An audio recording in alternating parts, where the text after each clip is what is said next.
morning, everybody. Welcome to City Hall, welcome to Council Chambers, and welcome to a meeting of the Los Angeles City Council for today, Tuesday, June 28th, 2005.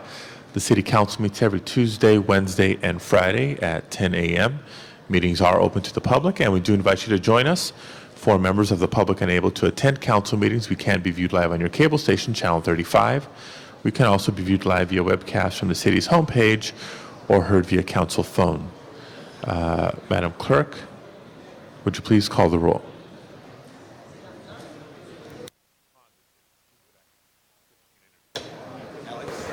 Cardenas, Garcetti, Gruel, Hahn, Labange, Ludlow, Miskowski, Parks, Perry, Reyes, Smith, Villaraigosa, Weisstein, Padilla, 10 members present and a quorum, Mr. President. Thank you very much. The council is officially in session. In just a minute, colleagues, we will have our weekly Pledge of Allegiance and a special presentation scheduled for today. In the meantime, Madam Clerk, first order of business, please. Approval of the minutes. Mr. Smith moves, Ms. Perry seconds. Commendatory resolutions for approval. Ms. Miskowski moves and Mr. Garcetti seconds. And at this time, colleagues, let me recognize Councilmember Labange. Mr. Labange for the Pledge of Allegiance today. I'd like to ask you all to please rise and face the flag, place your right arm over your heart, and pledge allegiance to the United States of America. I pledge allegiance to the flag of the United States of America and to the republic for which it stands, one nation, under God, indivisible, with liberty and justice for all. Thank you. Give me one moment.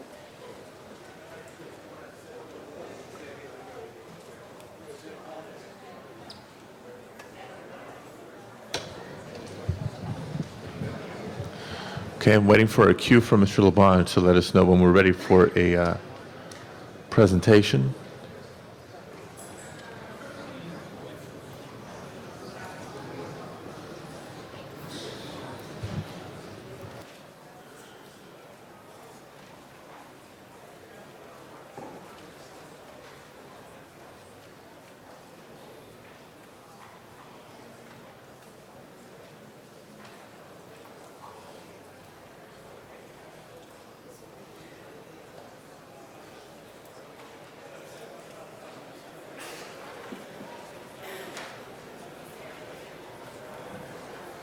In the meantime, colleagues, why don't we go through the agenda and dispense with consent items.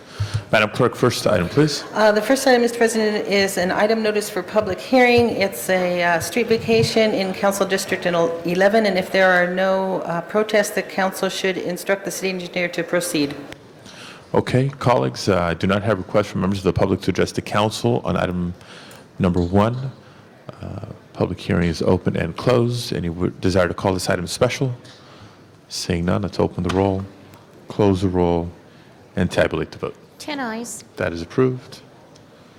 Next items are also public hearing items 2 through 9, and the council's action would be to continue the hearings and ordinances to July 19th. Okay, members, items 2 through 9 now before us, and I do not have requests from members of the public to address the council. Public hearings are open, and unless there's an objection, continued through July 19th. Next items, please. Next items are items for which public hearings have been held, items 10 through 18. On number 18, Let's take a pause on our agenda. Let me recognize Councilmember Labange for a special presentation to the Honorable Mayor James K. Hahn.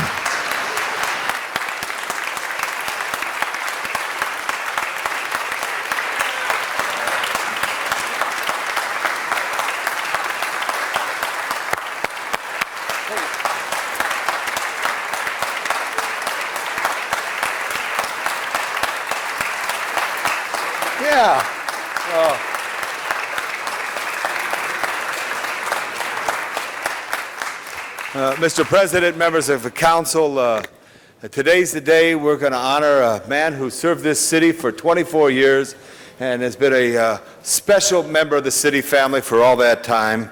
I'm pleased to welcome to the chambers our 40th mayor of the city of Los Angeles, the Honorable James K. Hahn.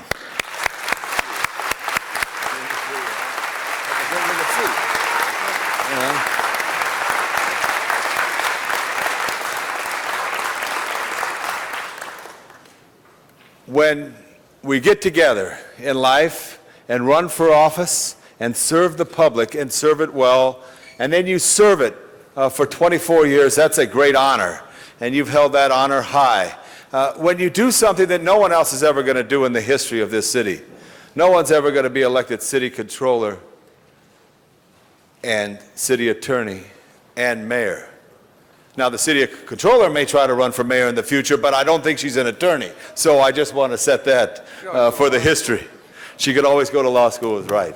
But look what Jim Hahn has did all these years, is serve in this city for 24 years. And from the great father that you came from, and I want to give up in heaven Kenny Hahn a great hand for all that he did for all the years of this.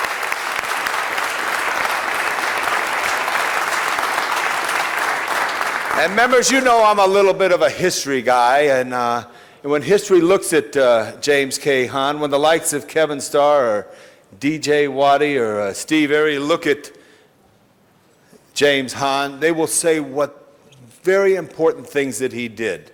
And the most important thing that he did, truly the most important thing, is he kept this city together. It was so important, the threat of breaking up Los Angeles, of balkanizing Los Angeles, he kept this city together. And I think that is something that deserves applause.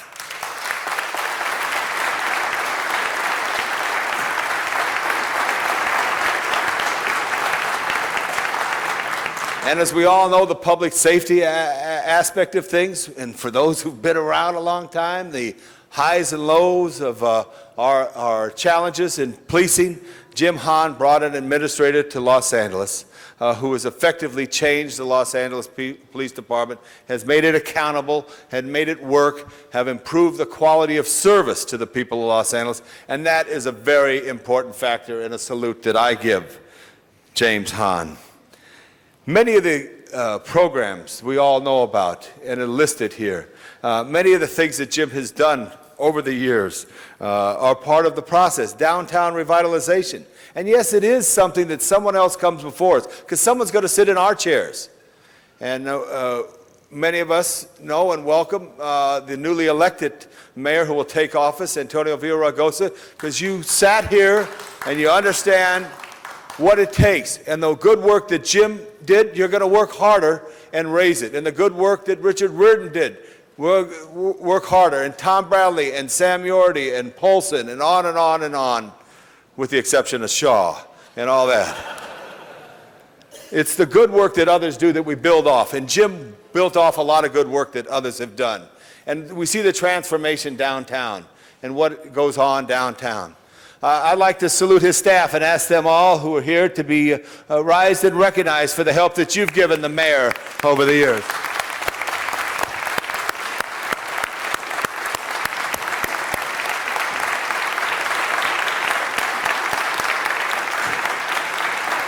And we mentioned the police department, you can't forget the fire department. And the work at the fire department and getting paramedics in every one of the 103 fire stations in the city. And getting the extra ambulance for the EMTs and getting the 10th staff person at the various truck companies, because they're the first responders. And that's a very important component of what Jim Hahn has did. And on that issue, too, in the work of water and power, and having the foresight to pick Ron Deaton, who has great knowledge of this city, great knowledge of water and power. And I always tag that in when I talk about the fire department, because water and power does the job by providing the water to the fire department in case there's any fire. With that all in mind, there's many, many things that Jim has done in the Housing Trust Fund. He's worked with and collaborated with many of us on issues here. His work for the Parks Program and improving our parks is to be greatly stated. Our very own Creative Services Department and the beautiful Cebu made this very special proclamation for you, Mayor Hahn. He made it out of because of your love and devotion. And I'm going to pick it up for you. Wow, this is nice. Look at that. I wanted to, see, he's got his dad's touch to move the microphone, always. I want to say a few more words. Okay. This beautiful commendation represents your great work, your great love of this city of Los Angeles, the 40th mayor, the 40th person selected to lead this city and you led it well. You kept us together. You've improved many aspects of Los Angeles life, and all of us have signed this in salute of you, in salute of your work here as mayor of the city of Los Angeles, from our president, Alex Padilla, through all the way, and attested by our city clerk, Frank Martinez. Let's hear it for Mayor James K. Hahn.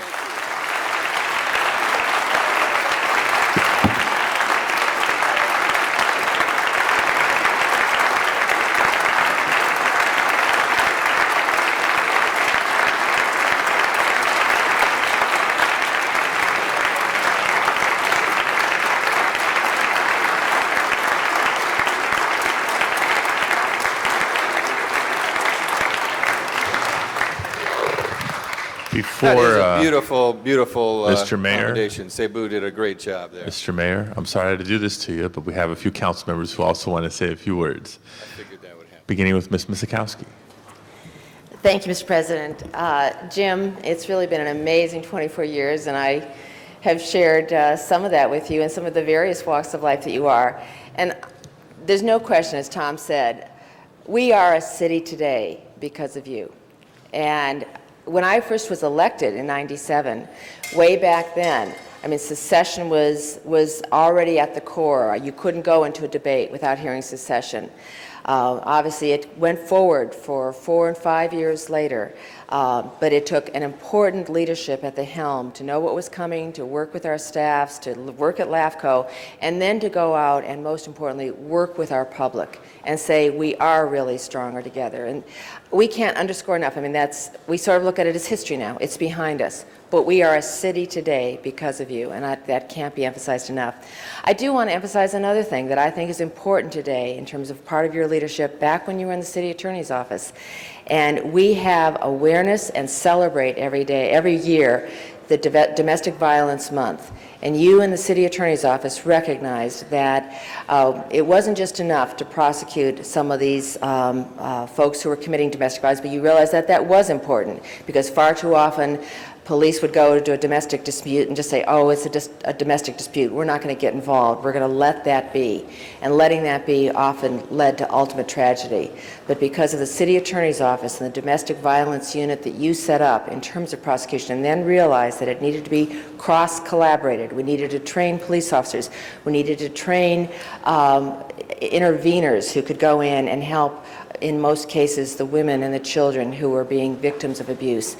And that legacy is another one. As we look around this building and mention program after program after program, and not just as mayor, but from the legacy of your years in public service, the passion you brought to some of those issues and fighting in the city council to get those programs started. Again, I remember back in the city attorney days when a lot of that legacy truly was started, and for that culminating into keeping our city together is just something that I think cannot be said. So thank you for all of that. Ms. Perry. Mayor, I wanted to rise and say publicly how much I appreciated the unprecedented leadership that you showed, not only to the people of Central City East and the homeless community, but I would say to the whole region.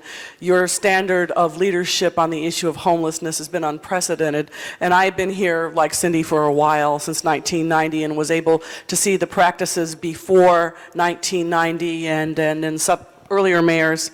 And your approach, which was personal, which was humane, compassionate, and your advocacy at the federal level was aggressive and on point for making sure that we began to establish a stronger partnership with the county and a continuum of care, but you delivered results, actual permanent housing for people who are homeless with multiple diagnoses, with supportive services on site, and that is actually the only real answer to curing homelessness in our city. And I want to say thank you very, very much for all your help and all your leadership and your advocacy. And I believe that it has forever transformed the landscape for Central City East. Thank you. Mr. Smith. Mr. Mayor, I am one of those very few people that got to meet you the first day you came here, because I was here at the same time as a deputy to former Councilman Bernson. So I really enjoyed those 20-something years, 24 years working with you. And during that time, we've accomplished some great things, and I just think you should be so proud of what you've done. Whether the big issue, the small issue, you were always open and accessible. You would talk to people, and you'd listen, and you'd do what you could to do to help them. On the little issues, such as my Northridge pool, I want you to know as you know, last year we got the money put together, and you and I worked on that together, and they're going to start digging that new pool in a few days, and it's a legacy you're leaving to the people in Northridge in my district. On the big issues, business tax reform, which Ms. Gruhl and others worked on. I know you called me at Saturday night at home once, talked to me about it because it was that important to you. Big issues were important to you. Police and fire, nobody has done more for LA City Fire Department and Police Department than James K. Hahn. Right. And I think that's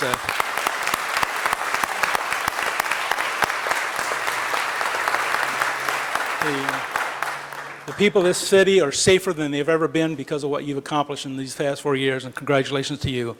I am bringing in today, very shortly, something that you helped me start because you appointed me to the Landfill Oversight Committee about 4 years ago, and it's become now a passion for me, and today I'm bringing in council a Renew LA plan, which really was based on what you started with the LOC committee 4 years ago, and I think will be a legacy that will go on for 20 years in this city if this council adopts those proposals. And I want to thank you for helping getting it started. It is a true vision of the future, and you helped me launch that, and I thank you for that opportunity. You've been there whenever I needed you. You've been a great friend. I call you Jimmy because you're a friend, and I'm truly going to miss you being around here, and look forward to working with you in whatever endeavors you do. And finally, I want to thank you for your greatest accomplishment in all your years here, and that was you hired my wife to work for you for 3 years in the business team. But she sends her best wishes. She's at the doctor's today and couldn't be here. But God bless you. It's been a pleasure working with you, and I look forward to seeing you around the building here and there. Thank you. Mr. Reyes. Mr. Reyes. Thank you, Council President. Jim, I rise to one thank you. Of all the different mayors we've had in the past, no one can compare to the amount of resources and time you spend in District 1. I can clearly say that MacArthur Park is a place for families and children because of the focus that was brought upon that area by yourself and Chief Brandt with your support. It's very clear to the city, to the region, that the LA River will have a new birth. We will have a change in the landscape of the region because of the attention and focus we brought to this treasure that we buried for so long. And now we'll be able to experience its jewels, its future, because of your advocacy and your support. We've been able to put together a relationship between the city and the state to establish Taylor Yard Park, which right now is in construction. And God willing, by the end of next summer, we'll have a 40-acre park in an urban center, as well as what we're doing in the cornfields. Again, with your support of yourself and your staff, working diligently together to create these new environments. We right now have a conversion of abandoned offices and warehouses into housing units without subsidy because of the leadership of your staff and yourself and your administration. These are very real, tangible changes of substance. That is changing the quality of life for the Angelenos. But what can't be lessened is the fact that we have a city because of you. One city, and I want to thank you for that hard work. I believe you paid a big price. At the same time, I believe future generations will recall that moment in time when James K. Hahn stood up and said, this is the right thing to do, regardless of what happens. And that's something that's hard to say in the age of term limits, at a time in which many of us look at the immediate gratification, immediate results, without taking into consideration the long-term goals, which is something we need to do from here on out, given this environment that we are living in. So for that, I want to thank you. In my mind, 2 gentlemen entered the ring. 2 gentlemen left the ring. I think the city is better for all of what we've been through with your guidance, and I believe the future will be just as strong, knowing that you will now be in the private sector. You'll be contributing and strengthening that proverbial stool where we have the private sector, government, and nonprofits working together, and with the great talent you bring to each of those arenas, we will have a brighter future. Thank you so much for all your sacrifices. Thank you.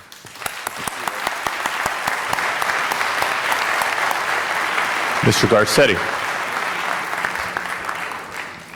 Thank you very much, Mr. President, and thank you, Ed. Those are wonderful words.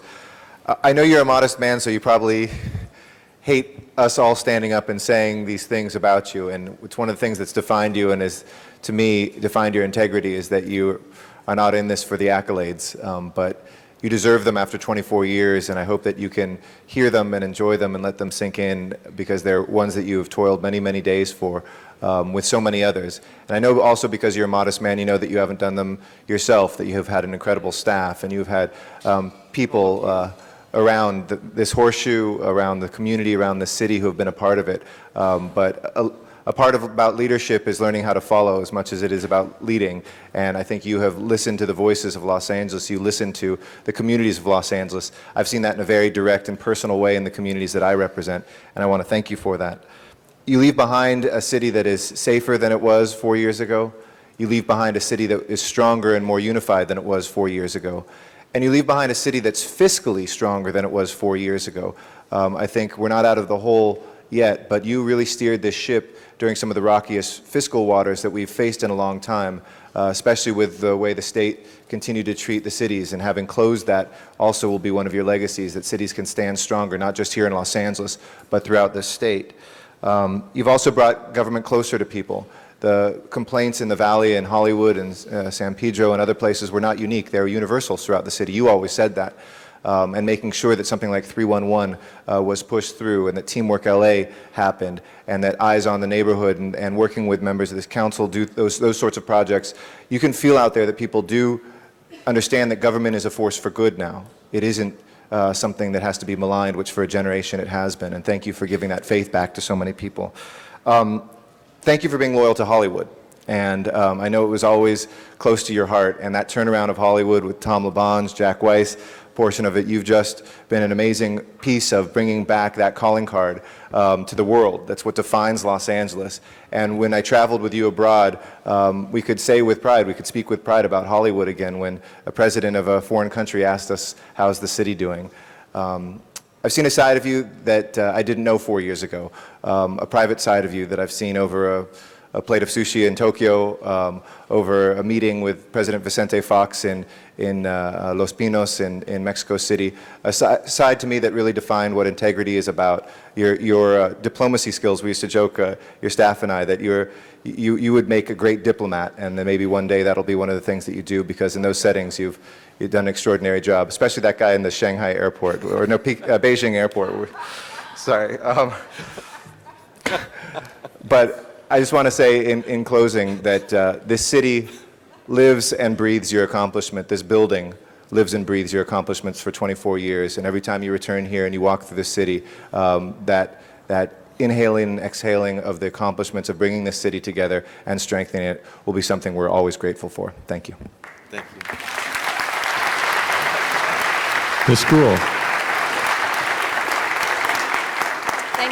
Thank you, Mr. President. Jim, I'm not sure you remember when we first met many years ago. I was 22 years old. It was in the mayor's conference room. I was leading the youth leadership training program for Olivia Mitchell in the mayor's office of youth development. And I had never met you. And so you walked in the back, and I'll kind of embarrass you now, but I thought, who is that attractive man walking in the back of the mayor's conference room? You never said anything, Wayne. And I never told you that story before. Can I make you blush? Look what we missed out on. But you've been a great public servant. But I do remember that day when I was here in City Hall. I think I'm blushing now. But you have so many accomplishments that we've talked about today from my colleagues. And I remember sitting down with you in your office, talking about the budget and talking about how we could do things better, and particularly in public works. And you told me the story about how you picked up the phone and called 311 and didn't tell them that you were the mayor of Los Angeles and asked them to pick up the bulky items. And I think they're example upon example of where you've done the little things and the big things. And I appreciated that as a council member, as someone who worked with you when I was in Mayor Bradley's office and when I was at HUD.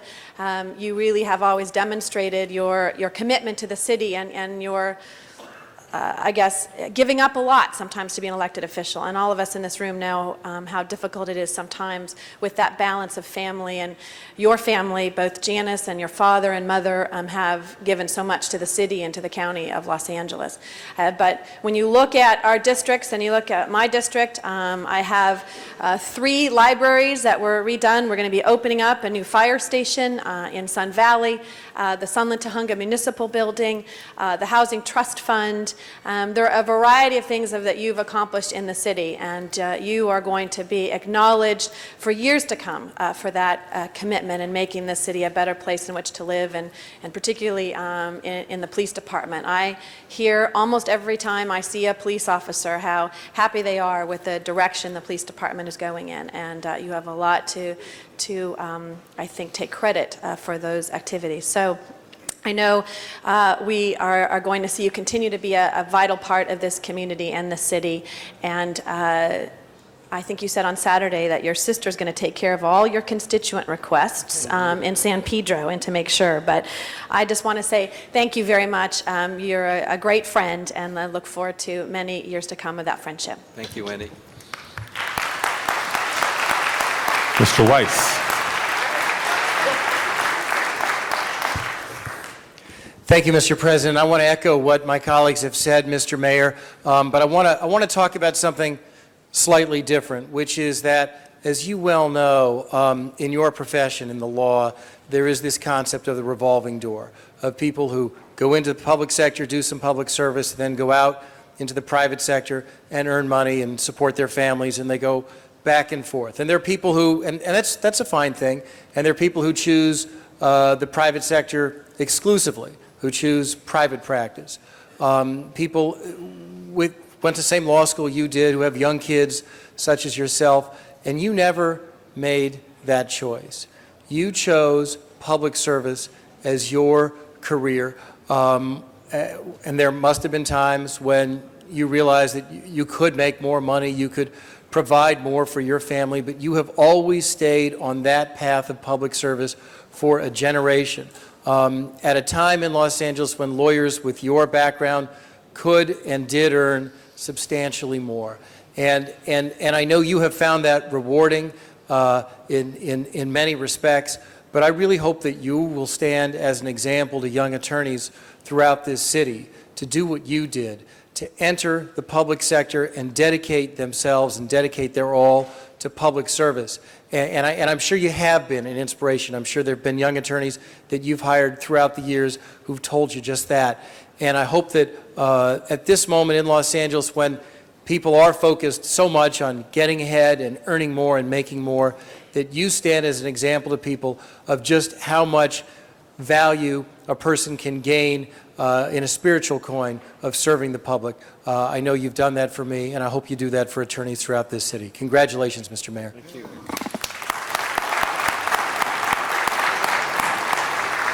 Ms. Hahn. Thank you, Mr. President. Wendy, What could have been? we might have had a different relationship if you had spoken up when you were 22.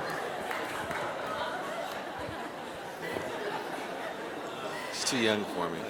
Well, I am very proud to stand here today with my colleagues and congratulate you and honor you for your incredible years of public service to the city of Los Angeles. You know, when you were elected, you made some big promises, and you kept them.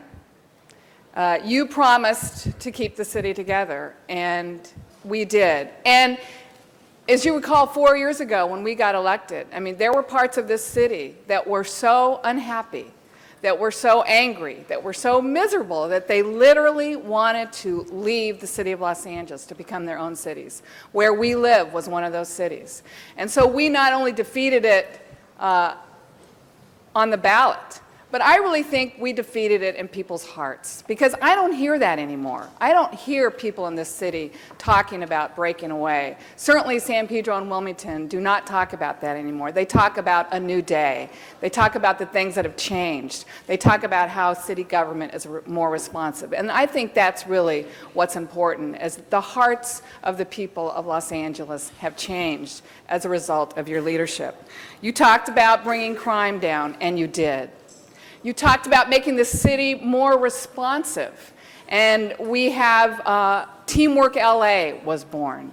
You talked about making customer service something that the city of Los Angeles attained to like Nordstrom's does, and 311 was created. Now a one service call for people to call from all over the city to get things done.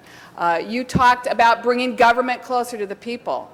And we now have 4 neighborhood city halls, and we're working on opening 7 neighborhood city halls so people can go close to where they live to access services in the city of Los Angeles. And you pledged to make the Port of Los Angeles more responsive, not to the international trade industry, not to the shipping industry, not to the cargo industry, but you pledged to make them more responsive to the neighborhoods of Wilmington and San Pedro.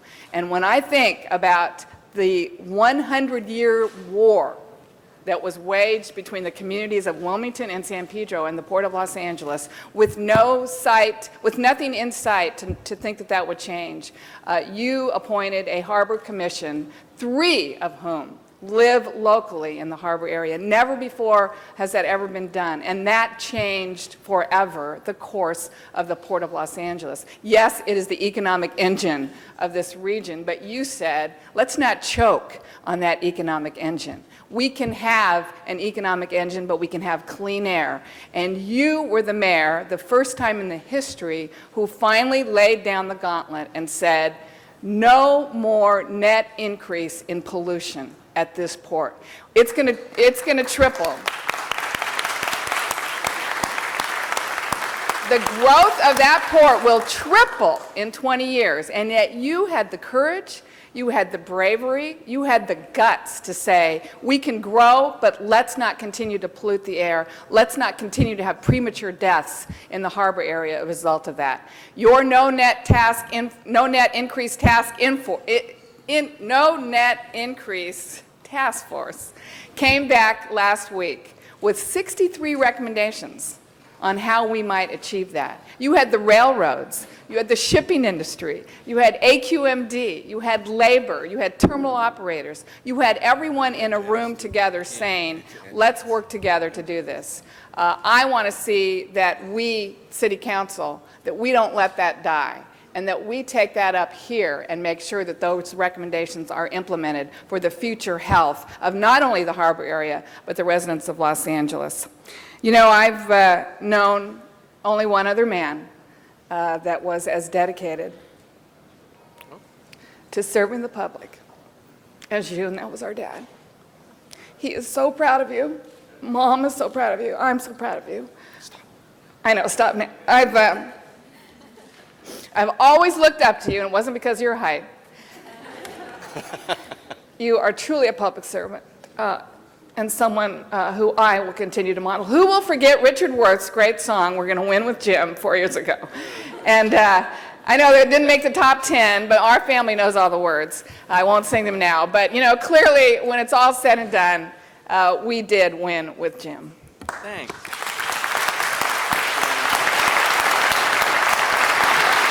Mr. Zine.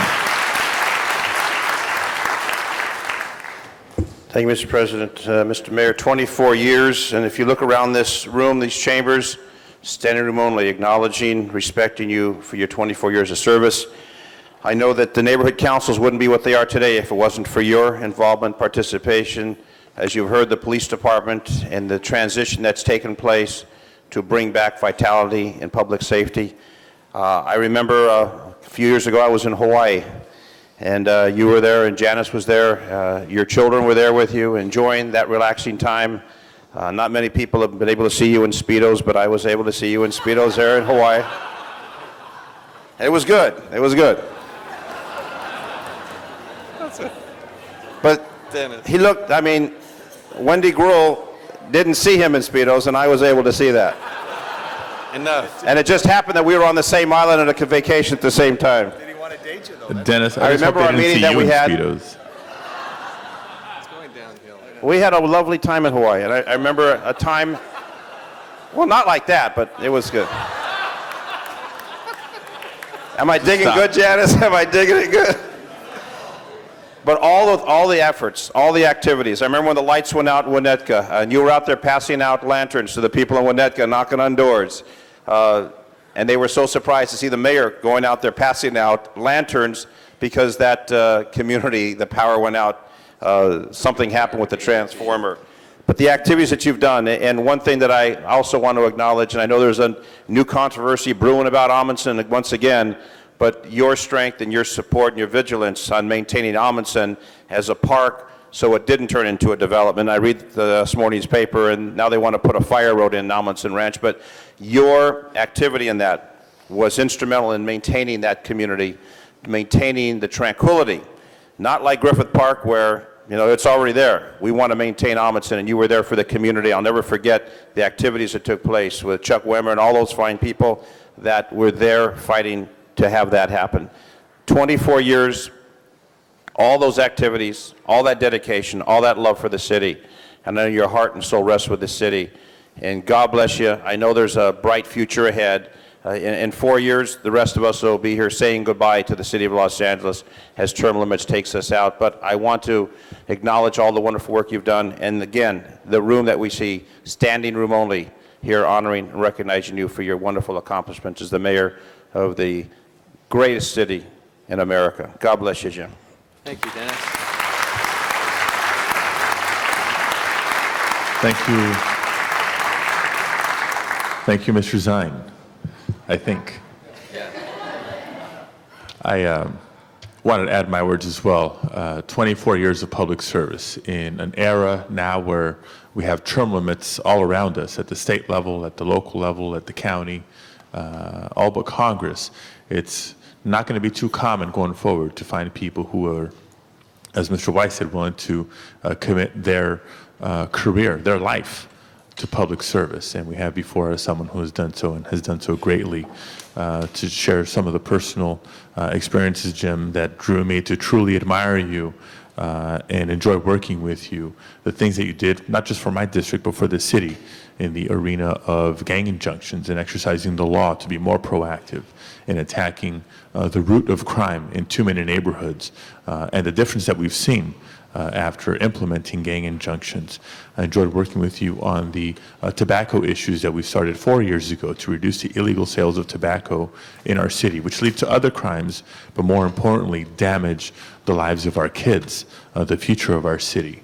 To see you arguably at your best years ago when we were negotiating the consent decree with the Department of Justice. As a new council member at the time, thinking, oh my God, I'm trying to get my hands around the city of LA, and here we are looking at a federal Department of Justice across the table. And to see you in action on behalf of the city, on behalf of the people of the city, balancing that interest with what we knew the police department really needed. I think those were some of your shining moments. But at the end of the day, to see you as a good man, an honest man, a good father, and to be able to do both, a good public servant, good city leader in the spotlight, but to go home and to be a good person, honest person, and show your kids and the rest of the city who care to watch that it is possible to do both. I want to say thank you. Thank you, Alex. And the last person before we turn it back over to you, Councilmember Villaraigosa.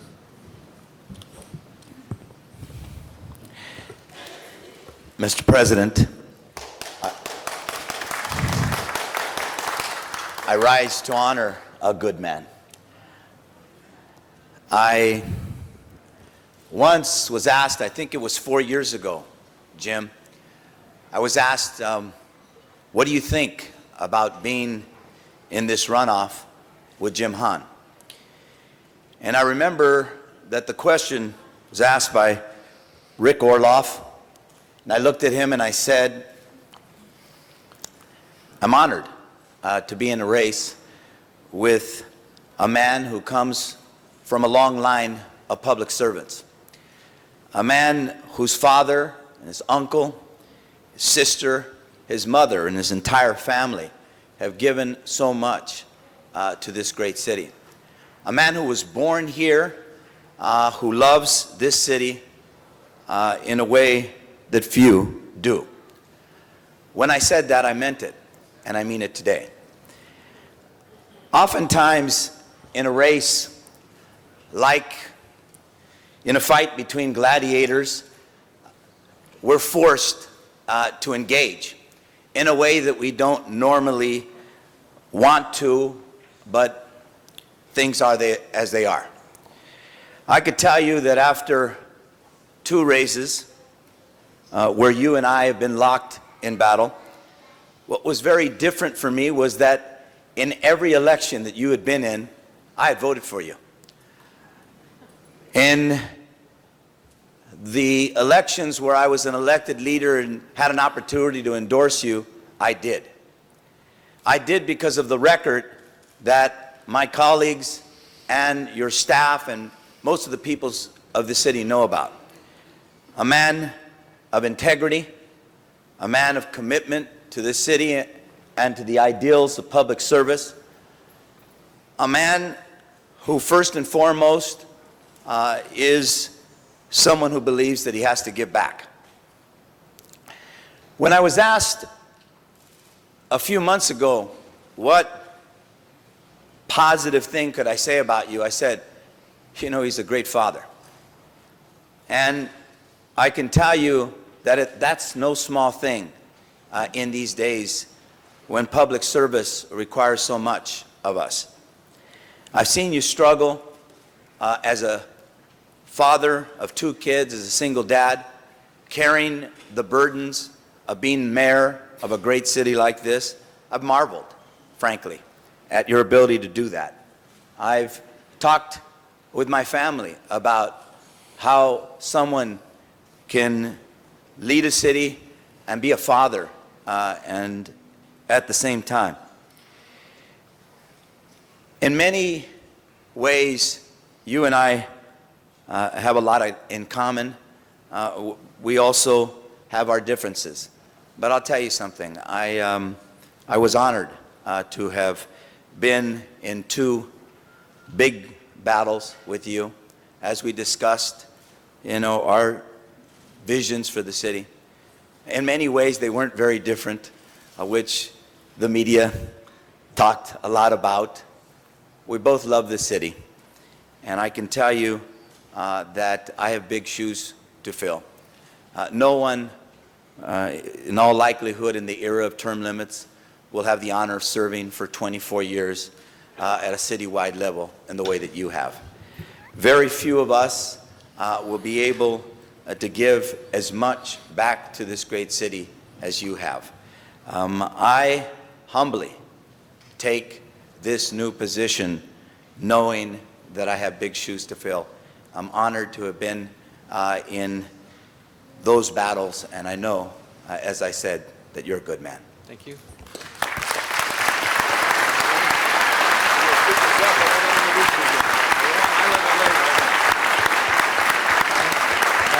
Say a few words. All right. Well, thank you, colleagues, members of the City Council, Mr. President. Really appreciate all those kind words. Actually, Eric, it wasn't as painful as you thought it would be. It was kind of nice for a while to hear that, so I appreciate that very much. And Janice, thanks for being here and working with me. It's great to have a Brother-Sister Act, and I've really enjoyed working with you on the City Council as well, and each and every one of you. And I think back to the fact that in this time, 48 years ago, a 26-year-old college professor, our dad, was sworn into the City Council here. And he later married our mom, and when I was born, he brought me down and stood me up on the council desk. I've kind of been around this place a long time. And of course, Thank you, Councilman Villaraigosa, for mentioning my Uncle Gordon, who then followed as a city councilman. And so Janice is the third Han to be a council member here in the city of Los Angeles. I remember when our dad worked across the street, Janice, at the Hall of Records and brought us over here to the city council to see Uncle Gordon. And I thought this was the biggest room I had ever seen, and the most magnificent one as well. And it's still magnificent. And I'm so proud every day, and I'm sure each one of you feel that way, that when you come in to work here, that this is, what a great honor to be here at City Hall, City of Los Angeles. This building is so beautiful, and it reminds us of how awesome democracy is. I have enjoyed holding 3 citywide offices, city controller and city attorney and mayor, and I have been so honored to be able to do that, to be involved in public service. Public service is a wonderful thing, and for all of you who've chosen that, you know, I certainly appreciate you doing that, because we all know what the sacrifices are that we put up with. But on the other hand, I can't think of anything that's more rewarding than to be able to, you know, help somebody with a problem and help them have a better life because of that, to think about the whole community and how we can make the quality of life better for everybody, and to use our skills that each one of us has. And each one of you are unique, and each one of you bring unique skills to this job, and to use those skills to say, how can I make a difference? How can I make a difference with my life? And each one of you have demonstrated that you know how to do that. And that's what's so rewarding about public service. Sure, you got to put up with the press. Sure, you got to put up with the critics, the angry folks who are letting their free-floating anxiety somehow attach itself to you. But that opportunity to say, hey, I thought of something, and I worked hard, and I made it happen, and I can see the result of it, and I see what I did made a difference for somebody. And you know what? The people that you make the biggest difference for are probably not going to know you did that. Somebody who is homeless on the streets, Jan Perry, who was in a year-round shelter and was able to get stabilized and got to go to permanent housing, they probably don't know who you are, but you know that you made a difference. Somebody who is, you know, for the first time moving into a home of their own, because we took the initiative, Eric Garcetti, to create a housing trust fund, and they're living in a place they never dreamed they could be in, and they don't know who you are or I am, but you know, we know that we made a difference for those folks. And that's the reward, isn't it? You don't wait for the thank yous and the gratitude, although it's nice today, so I appreciate that. You do it because it's that greatest reward, is to be able to say that you made a difference. And over the last 4 years, we did make that difference. It is a safer city. It is a stronger city. It's a more united city. I am proud to have worked with all of you, Eric and Tom and Cindy and all of you, Janice and all of you who worked to keep this city together. That was a great heroic effort, and one that really was a real milestone for this city, that we do recognize that we're a great city and that nobody's going to ever take that from us. And I think if there's no other city that is better positioned here at the dawn of the 21st century to really be that city that people talk about, that shining city on a hill. We're that place where people come from all over the world because they see this place as a place of opportunity that's unmatched. There's no closed doors here. There's no low ceilings here. There's opportunity, and people keep coming here because of that. They come here because they know this is a place of opportunity. They know this is a place where they can reach their dreams. I've been honored to be part of this great city. The next 4 years, I'm not going to be here, but you are, and I'm going to stay in this city, so I want you all to do a good job taking care of it. I think we're in great shape. Because of all the hard work that we put in. And that hard work is because each and every one of us loves this city. I love Los Angeles, always loved Los Angeles, and I'm going to continue to love Los Angeles. Thanks.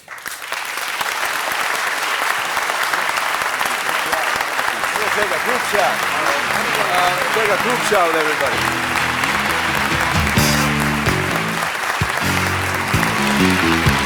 I take a rolling down big nasty redhead at my side. Santa Ana winds blowing hot from the north. We were born to ride. Roll down the window, put down the top. Crank up the Beach Boys, baby. Don't let the music stop. We gonna ride it till we just can't ride it no more. From the side bay to the valley, from the west side to the east side, everybody very happy, 'cause the sun is shining all the time. Looks like another perfect day. I love LA. We love it. I love LA. We love it. We love it.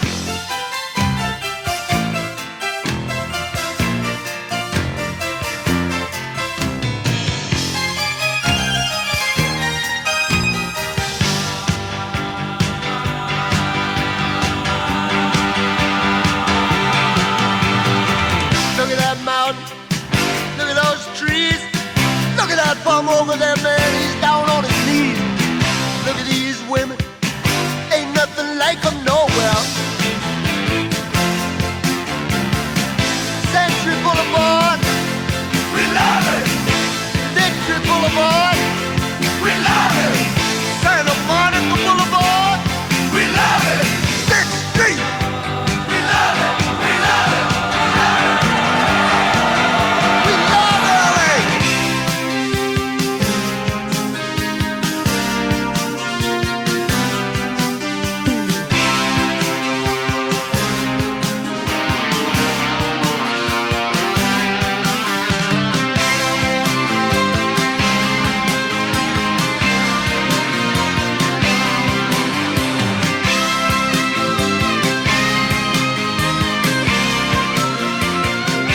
I love LA.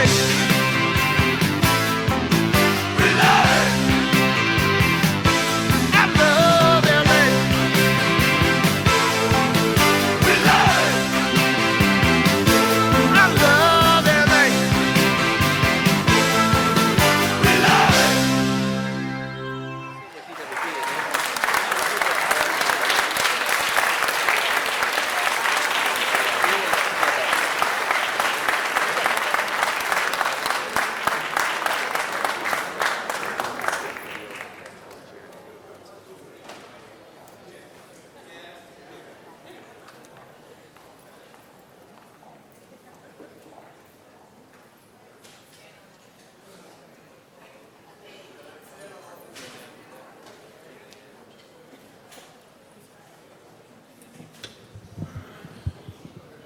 And before we let him get away too quickly, we have a special presentation as well by the Los Angeles Fire Department.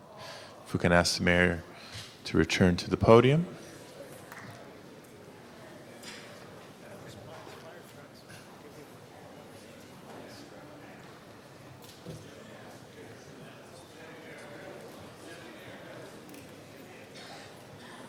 Colleagues, if I can ask you to return to your seats, please. He's on his way up the Long Beach Freeway conference. You gonna speak? Ready? Move over a little. You gotta get down. You gonna speak? Yes.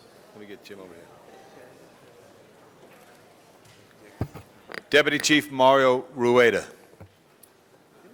Mr. Mayor, we couldn't let him get away without a thank you from the fire department. On a personal note, I've seen the mayor out at many emergencies, disasters, and have had the personal opportunity to witness his leadership, and it made a difference. We thank him for that. I also couldn't let him get away without mentioning some of the accomplishments. During your 4 years as mayor, we've undergone unprecedented growth. We've improved our paramedic program, a paramedic in every fire station, an ambulance in every fire station, improved our response time by over a minute since your tenure. The port is much safer with our new fireboats. We actually have many more specialized resources because of your leadership. We've done very well in the grants. So on behalf of our fire chief, William Bamatri, and the 3,700 men and women of our department, we wanted to thank you, present you with a small token of our appreciation. That's pretty good. Yeah, thank you.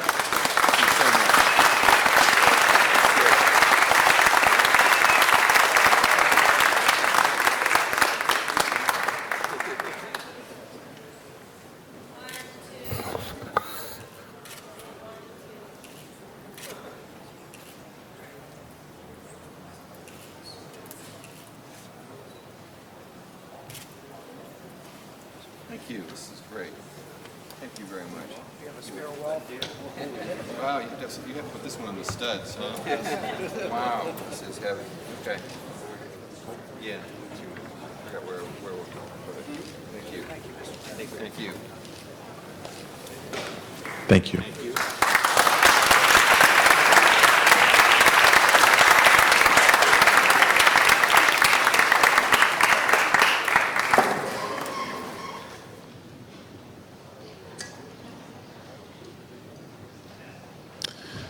Colleagues, if we can take a look back at today's agenda and continue dispensing with consent items. Madam Clerk. Next items on the agenda, Mr. President, are items 10 through 18, items for which public hearings have been held. Item 18, there are 2 reports on the file. A motion is required. Okay. Members, items 10 through 18 are now before us. Public hearings have been held on these items. A motion from the floor would be required to reopen the public hearings. If there's no such motion, do we have any requests for specials? Mr. Smith? Number 18. 18, call special by Mr. Smith. Item 10, call special by Ms. Hahn. Any other specials? Any other specials on 11 through 17? Seeing none, let's open the roll on those items, close the roll, and tabulate the vote. 12 ayes. Those are approved. Next item, please. Next item, Mr. President, item number 19 is an award of sale of tax and revenue anticipation notes to, do you wish me to read into the record the interest rate and the award? Yes, please. Okay, award of sale of $100 million of the tax and revenue anticipation notes to Goldman Sachs and Company at a true interest cost of 2.505331%, and award of $519.7 million of tax and revenue anticipation notes to Goldman Sachs and Company at a true interest cost of 2.454866%, and the CAO has prepared a resolution for council to adopt. Okay, colleagues, any further discussion of this item? Seeing none, let's open the roll on item 19, close the roll, and tabulate the vote. 12 ayes. That is approved. And as a reminder, colleagues, all items approved today are being transmitted forthwith. Next item, please. Next items are items for which public hearings have not been held. Items 19 through 66, 10 votes are required for consideration. And on item number 46, a substitute motion has been distributed. Okay. Without objection, we shall consider the substitute motion on item 46. On items 20 through 66, colleagues, I do have cards from members of the public on items 29, 43, and 66. We'll call those items special. On the balance of the items, we do not have requests from members of the public to address the council. Those public hearings are open and closed. Mr. Reyes. Council President, you're very efficient here. Item 16, I was hoping to call special, but I kind of went right by me. I was wondering if I can call that one special. Okay, we'll reconsider item 16 in just a minute. Thank you, sir. Any specials on items 20 through 66? 20 through 66 going once, going twice. Madam Clerk, let's open the roll on the balance of the items. Close the roll. Tabulate the vote. 12 ayes. Those are approved, and that includes the substitute motion on item 46. Next items, please. Next item 67 and 68 are closed session items. Do you wish to hold those on the desk? Let's hold all closed session matters on the desk. Let's take a quick vote on reconsideration of item 16 as well. Please open the roll, close the roll, tabulate the vote. 12 ayes. That is approved. Item 16 is reconsidered and called special by Mr. Reyes. Next items, please. Next item. Next items are items for which public hearings have been held, and they are on the continuation agenda, and that's items 69 through 84. Members, items 69 through 84 now before us. Public hearings have been held on these items in committee. A motion from the floor would be required to reopen the public hearings. Seeing no such motion, do we have any requests for specials? Specials on items 69 through 84. Seeing none, let's open the roll on those items, close the roll, and tabulate the vote. 12 eyes. Those are approved. Next items, please. Next items are items for which public hearings have not been held, items 85 through 116. 10 votes are required for consideration. Okay, without objection, these items are before the council today. I do have a card on item 105 and a card on item 113. We'll call both of those special to hear from members of the public. On the balance of the items, I do not have requests for members of the public to address the council. Public hearings are open and closed. And Mr. President, on item number 98, there is a substitute motion that has been distributed. And also on item number 90, there is a request to change the hearing date to July 26th. Okay, substitute motion on which item? Item number 98. 98. Okay, so we'll consider item 98 substitute and item 90 with the new hearing date without objection. Any specials, colleagues? Mr. Smith? For? 114? 114. 114, call special by Mr. Smith. I believe that's an item he wishes to take out of order. Any other specials? Any other specials? Seeing none, let's open the roll, close the roll, and tabulate the vote. 13 eyes. Those items are approved. Next item, please. Mr. President, do you wish to take up public comment at this time? Well, I believe we have item 117. That is also closed session, I'm sorry. And we'll hold that on the desk as well. We now turn to general public comment. Council calls forward Valinda Joe Wright, followed by Bill Huey, Gandhi Domares, and Harry Bay.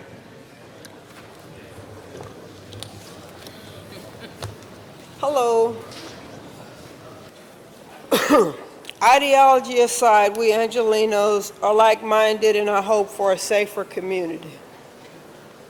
So filing a police report isn't something we want to prioritize high. Okay, thank you. So filing a police report isn't something we want to prioritize high on a list of to-do things. A most recent exception in same-day delivery to Beverly Hills provided a hothead, unique visual, a city transportation bus, engulfed in felons on a field trip in a rather surreal gridlock at around 11 a.m. at Olympic and Robertson Boulevard. Unnoteworthy until someone wonders loudly if a field trip participant wasn't a likely suspect in the robbery and rape of a teenager near Olympic Boulevard 2 days later. Unlike the Gateway situation, the rapist wasn't soon behind bars.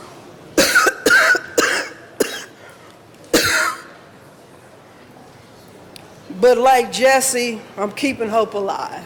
Thank you. Next speaker, please, is Bill Huey. All right, here we go. Good morning, Council President Padilla, esteemed members of the Los Angeles City Council, and Mayor-elect Villaraigosa. I know that this is the end of an era. Next week, there'll be new council members seated. So I'd just like to say congratulations on a job well done. My name is Bill Huey. I represent Kenneth McKenzie. And Kenneth McKenzie would like to state for the record that he believes he has been targeted by the city of Los Angeles. At the present time, the city, using the power of eminent domain, is moving towards taking away his property, the world-famous Florentine Gardens, located at 5955 Hollywood Boulevard on the famous Walk of Fame. This property is located in District Council 13. At the same time, LAUSD is moving towards taking away his other property at 1250 North Western Avenue, which is also in District Council 13. That is also under eminent domain. We believe that this targeting, these unfair actions by the city and the LAUSD is socially, morally, and politically wrong. Kenneth McKenzie urged you to look into these matters, stop the targeting, and do the right thing. Thank you very much.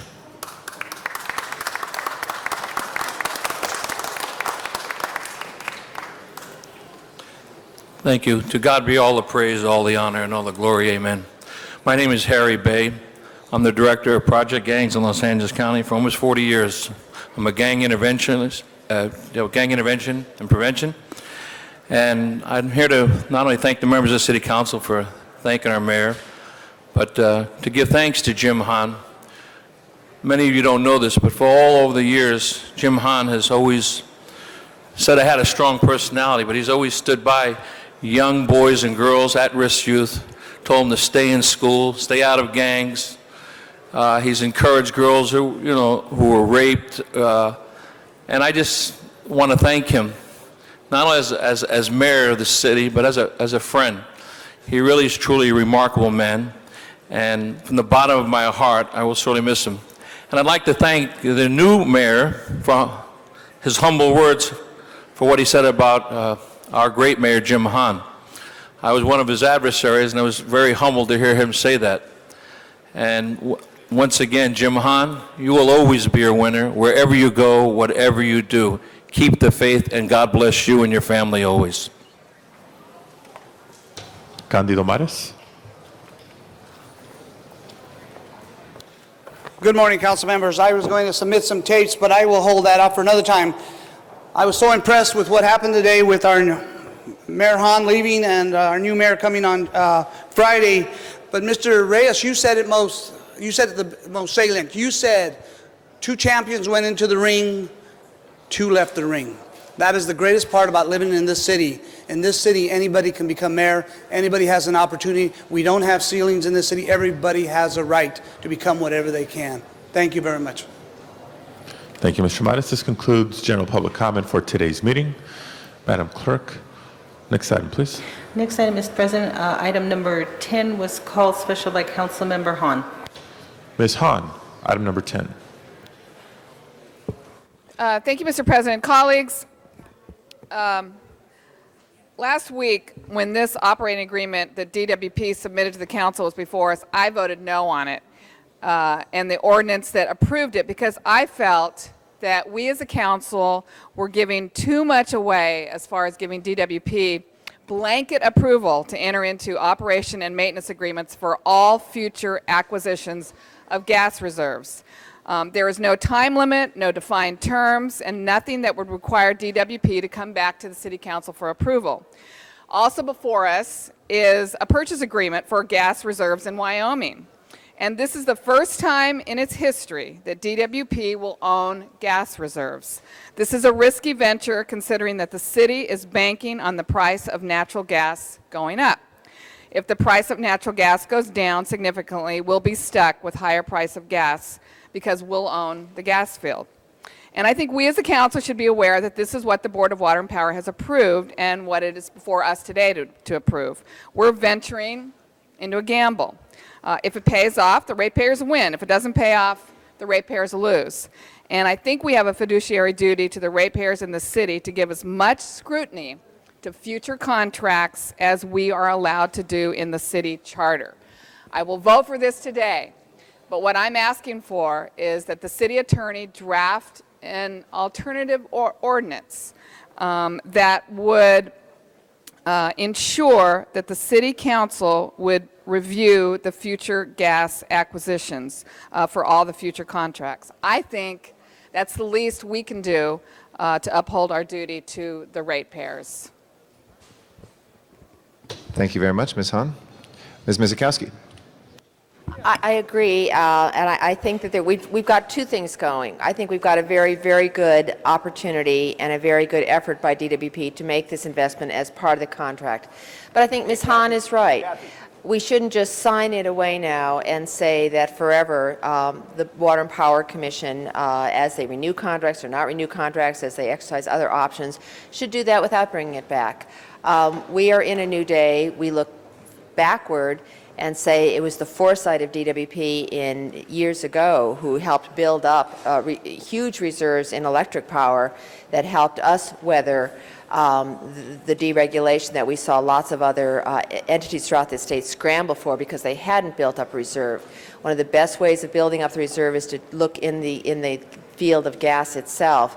but we ought to, as a city and as a city council, always exercise that knowledge, that information, and not find out after the fact. So I think the going forward today makes sense. Causing either an amendment to the ordinance or a new ordinance to be drafted to include that can be done as well, just to say that the city council is going to look at that as often as is necessary into the future. But today, I do want to commend DWP for its efforts, for its foresight, and for its future investment on the part of the ratepayers, because I think it is a wise move where we will control our destiny, and that's always going to be in the ultimate best interests of our ratepayers. Thank you, Ms. Misikowski. Our next speaker is Mr. Parks. Thank you, Mr. President. I really thank Mrs. Hahn for voting against this last week because it made us all go back and reevaluate and look at it. I believe that we need to move forward because this is a decision that helps us in the long term and the cost. But I do agree that before we do another deal that we should have an ordinance that says bring it back to City Council. But I think we do need to move forward on this because it's my understanding that if we do not move forward, it could cost a significant amount of money, or we could lose this deal that could be millions of dollars just in the purchase of the land and even more money as to the cost of the gas. And so I would move that we move forward on this, but come back with that ordinance and get that language, which everybody would agree with, and make sure that happens in the future. Thank you very much, Mr. Parks. Anybody else wishing to be heard? Madam Clerk, oh, sorry, Mr. Reyes. Just for the sake of clarity, we are moving forward. While we're moving forward, we will have language that will amend this ordinance that requires us to come back to make sure we have those checkpoints. That's what's on the floor now. Okay, thank you. Thank you, Mr. Reyes. Anybody else needing any clarification on what's before us? Okay. If not, let us open the roll, close the roll, and tabulate the vote. 13 ayes. That is approved. Okay. We'll go forthwith on everything today.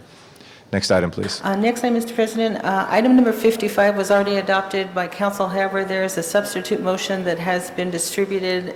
If council wishes to reconsider 55, they can adopt the new substitute motion. Okay. Why don't we take a vote on the reconsideration? Please open the roll, close the roll, and tabulate the vote. 13 ayes. That item is before us. We now have a substitute 55 that has been circulated. Anybody wishing to be heard on it? If not, let's open the roll, close the roll, and tabulate the vote. 13 ayes. That is approved. Next item, please. Next item is item number 16, and that was called special by Councilmember Reyes. Mr. Reyes. Thank you, Council President. Colleagues, I call this special and stand to essentially share with you that when I look at these types of reports, I find that we need to start assessing how we're looking at our transportation issue in such a way where we define the various levels of markets, of travel patterns that we have in the city. When we look at these routes, the ability to define our destinations within our local circulation patterns, our citywide circulation patterns, and our regional circulation patterns are very critical. I can show you that back in the early 90s, there were recommendations that came forward for the Pico Union Echo Park route that was defined by the transportation engineers based on their formulas. Well, after a series of community meetings, we allowed the communities to define their destinations based on the issues of transit dependency, people who actually need transportation services because they don't have vehicles or because they need to find a way to get closer to the rail stations. Excuse me. Our goal line currently is not reaching its ridership levels.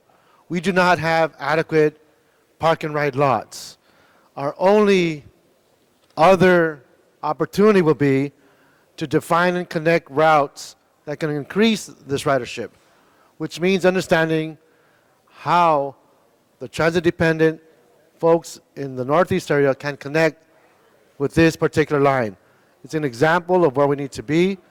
I rise to speak to this issue because I would hope that the next time we have a round of funding, that we are paying attention to the needs of the transit-dependent and look at how we connect our parks, our clinics, our pharmacies, our schools, because our children are right now taking those walking routes that takes them through gang areas, that keeps them from being able to attend school, and we need to start looking closer at how these routes are defined. So I just want to appreciate your attention to this matter. I want to state this for the record, that we have a way of analyzing these routes if we take the time to understand all of these variables. Thank you very much. Mr. Villaraigosa, Chair of the Yes. Transportation Committee. Thank you, Councilmember Reyes.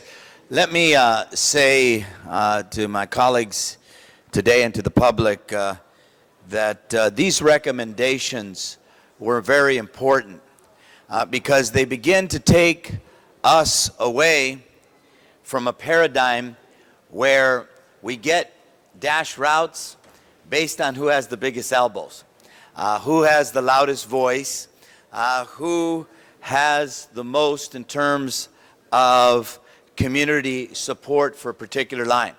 What we did here with this community needs assessment for the DASH system is say, look, let's put a formula together.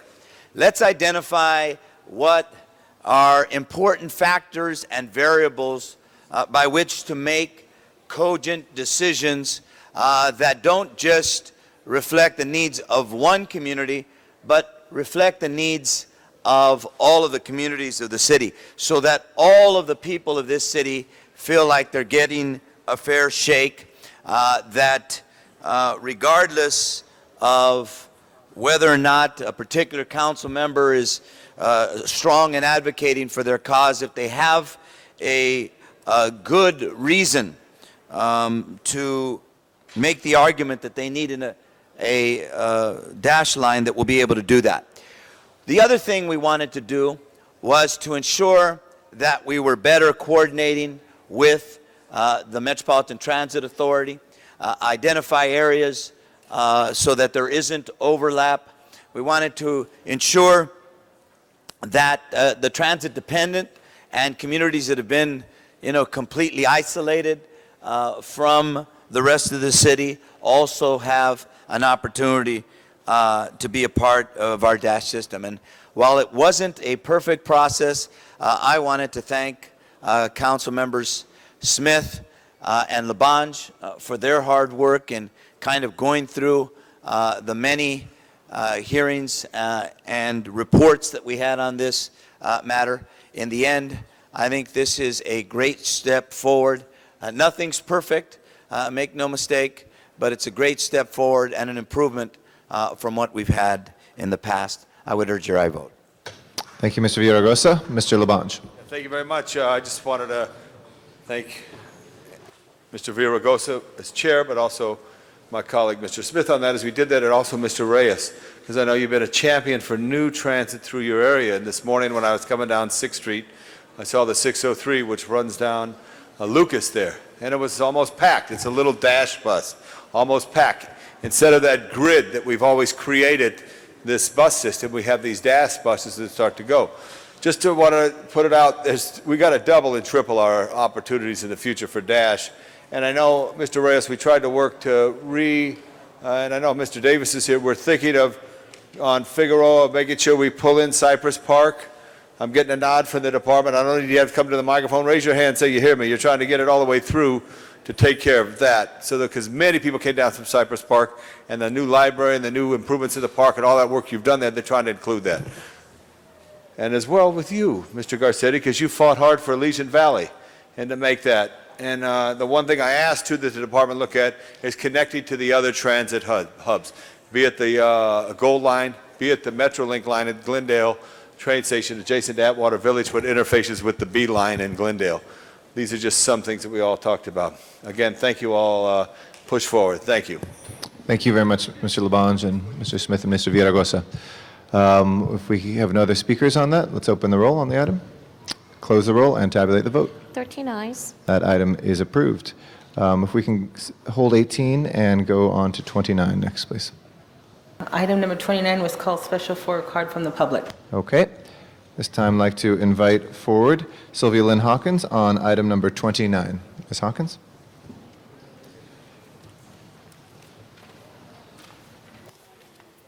Good morning, everyone. My name is Ms. Sylvia Lynn Hawkins. And on item 29, I believe that all schools, arenas, businesses, there must not be any living inside of any building after closing hours. All workers and staff must be ready to go home. It will soon be illegal to stay inside of the building. We must also be aware of all Section 8 and subsidized apartments and housing, dealing with Los Angeles housing. They are at this time using illegal paint on the walls, mixing it with boric acid as graffiti roach-proof remover as paint that is causing our children and elderly lack of remembrance, slow in movement. So at this time, we must say no until we are clear on what type of graffiti paint they are using in Section 8 apartment buildings. Thank you very much. Thank you very much. That closes our public comment for this item. If we can open the roll on the item, close the roll, and tabulate the vote. 13 eyes. That is approved. Next item, please. Item number 43 was called special for a card from the public. Okay. Item 43, like at this time to invite Valinda Jo Wright forward to speak on this item.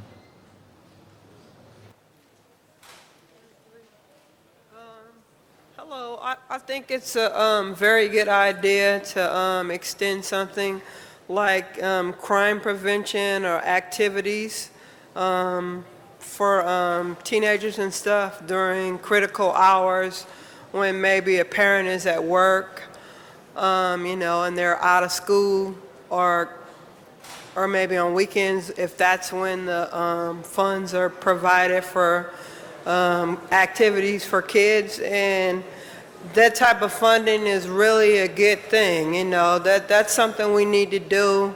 You know, it's like something, it's almost as vital as providing an education for kids, something constructive to do. So I'm for that proposal. Thank you for your comments. We appreciate them. That closes public comment for this item. Anybody wishing to be heard on this? If not, let's open the roll, close the roll, and tabulate the vote. 13 eyes. Thank you very much. That is approved. Next item, please. Item number 66, called special for cards from the public. Okay. Item number 66, we have a speaker card from Ms. Sylvia Lynn Hawkins. Like to come forward at this time? Again, my name is Ms. Sylvia Lynn Hawkins.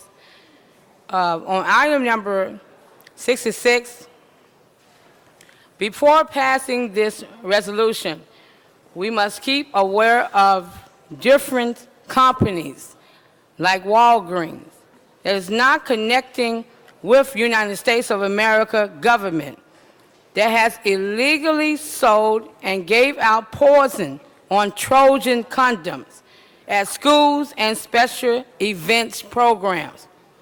No more using any condoms or medication because of 80% are not infected. And blood transfusion people, your sex life is over. No more sex. And to all the public, no more donation of blood. It is known that you can tell if you are infected with HIV or scar disease using a Q-tip with your spit to tell if you have HIV. You do not have to donate blood. Thank you very much. Thank you very much, Ms. Hawkins. That closes public comment. I know last week we spoke about the week of HIV awareness, and we encourage everybody to make sure that they know their status. Thank you. Anybody wishing to be heard on this item? If not, Mr. Parks, excuse me. Thank you, Mr. Chair. I would just like to make a couple of comments, and I want to thank our AIDS coordinator for the city for the effort that he's made, particularly in the 8th District. 2 years ago, we did not have the 20-minute test. Funding came about to where we have 3 locations in the 8th District, MAP, THE Clinic, and now Benistair, all have the 20-minute test.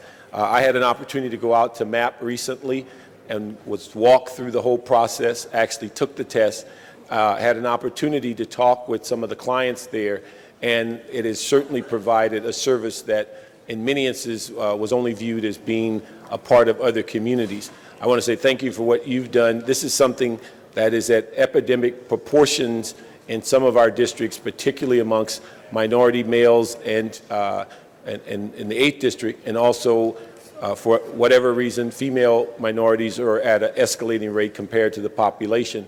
Many people thought this was solved years ago, but we find that if you're unable to afford the medication, if you're unable to get the medical care, it is still a devastating disease. And so I think to highlight this for the city, to let people know that free testing is going on throughout this county at dozens of locations, to let them know there's resources, to let people know that not only in taking the test, there is counseling, there's a variety of services to let people know how they can get into the system if they should happen to contract the AIDS virus.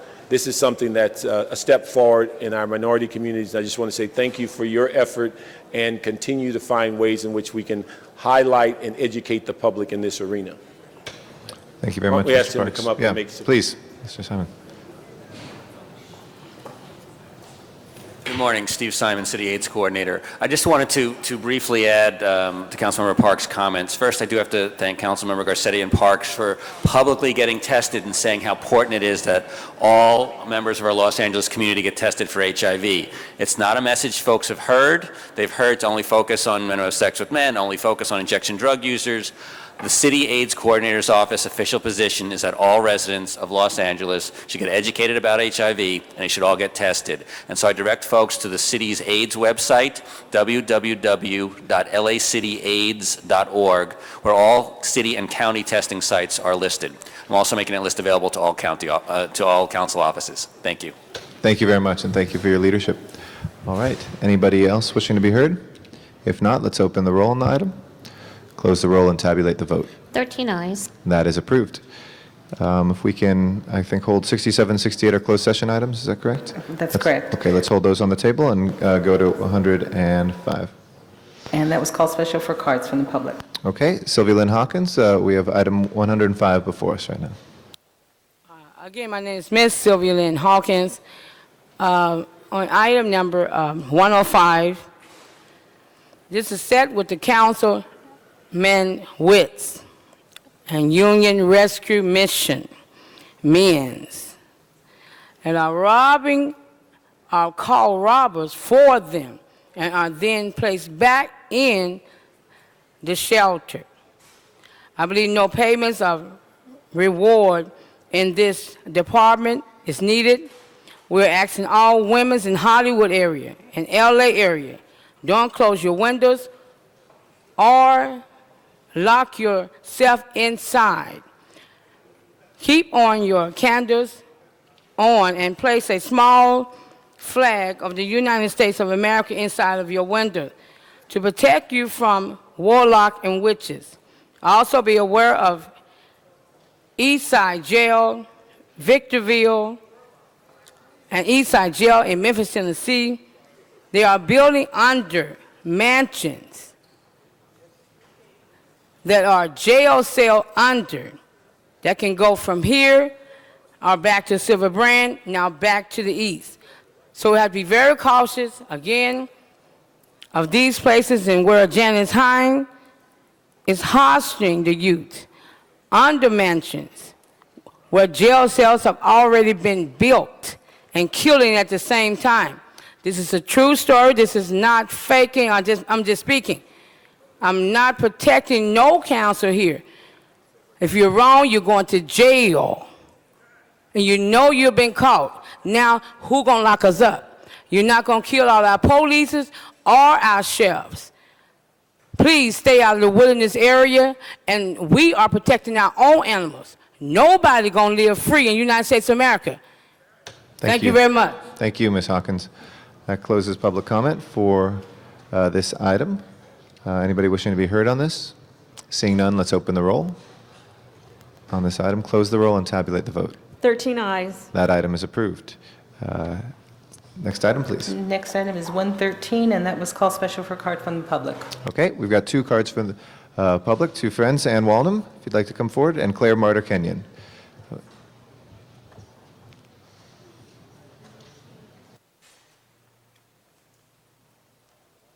Sorry, we also have Denise Weinstock. Good morning. This is a great day for me. It ends 51 years of anxiety. In 1954, the owner of Moon Canyon bulldozed a roadway and ruptured the city water main. He never came back. In 1973, Downey Savings proposed a home development every 40 feet around the rim of the canyon of 23 homes.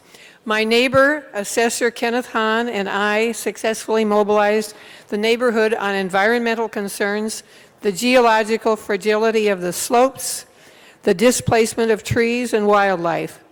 Downey Savings angrily offered the whole property to the association, the Mount Washington Association. For $60,000, we didn't feel we could clear the weeds every year, so it sort of languished. In the 1980s, another developer negotiated what we thought would be a feasible plan of 8 houses and open space.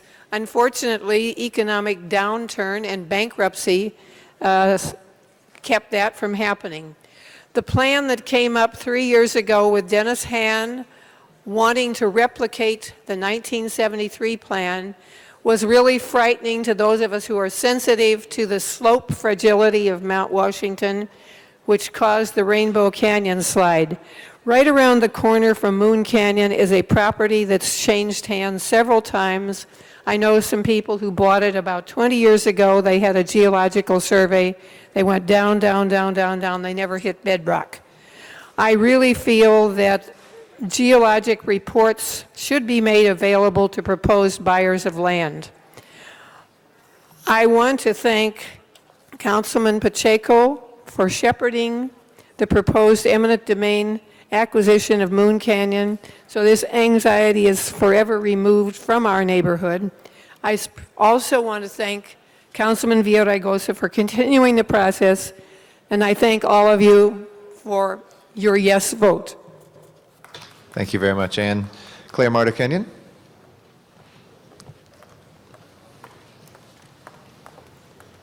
Good morning, Mr. Garcetti, members of council.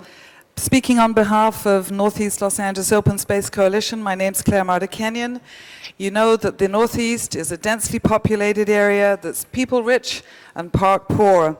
I'm here to let you know how much our community appreciates this 5-acre natural park. It's a gift that we can all share, families, seniors, our youth, everyone benefits from a local park. And in this case, the park has the added benefit of being home to wildlife who enjoy the native plants there. We particularly appreciate the fact that the earlier proposed eminent domain procedure did not go through, did not have to be carried out, in fact, and that funds were found to purchase the land. And I think it's appropriate to thank the owner of the land, Mr. Dennis Hahn, for being a willing seller and allowing this to happen. Our very sincerest thanks go to Councilmember Antonio Villaraigosa and his staff, in particular Jim Bickart. Thank you, Jim, for working steadily towards the goal of creating a park, and that you managed in the end to acquire it with public funds that are dedicated for this purpose. Councilmember Villaraigosa, we thank you for your efforts and advocacy on behalf of the parks and open space in our community, and we wish you great success in your new elected position as mayor. Thank you very much. Thank you very much, Claire. Denise Weinstock.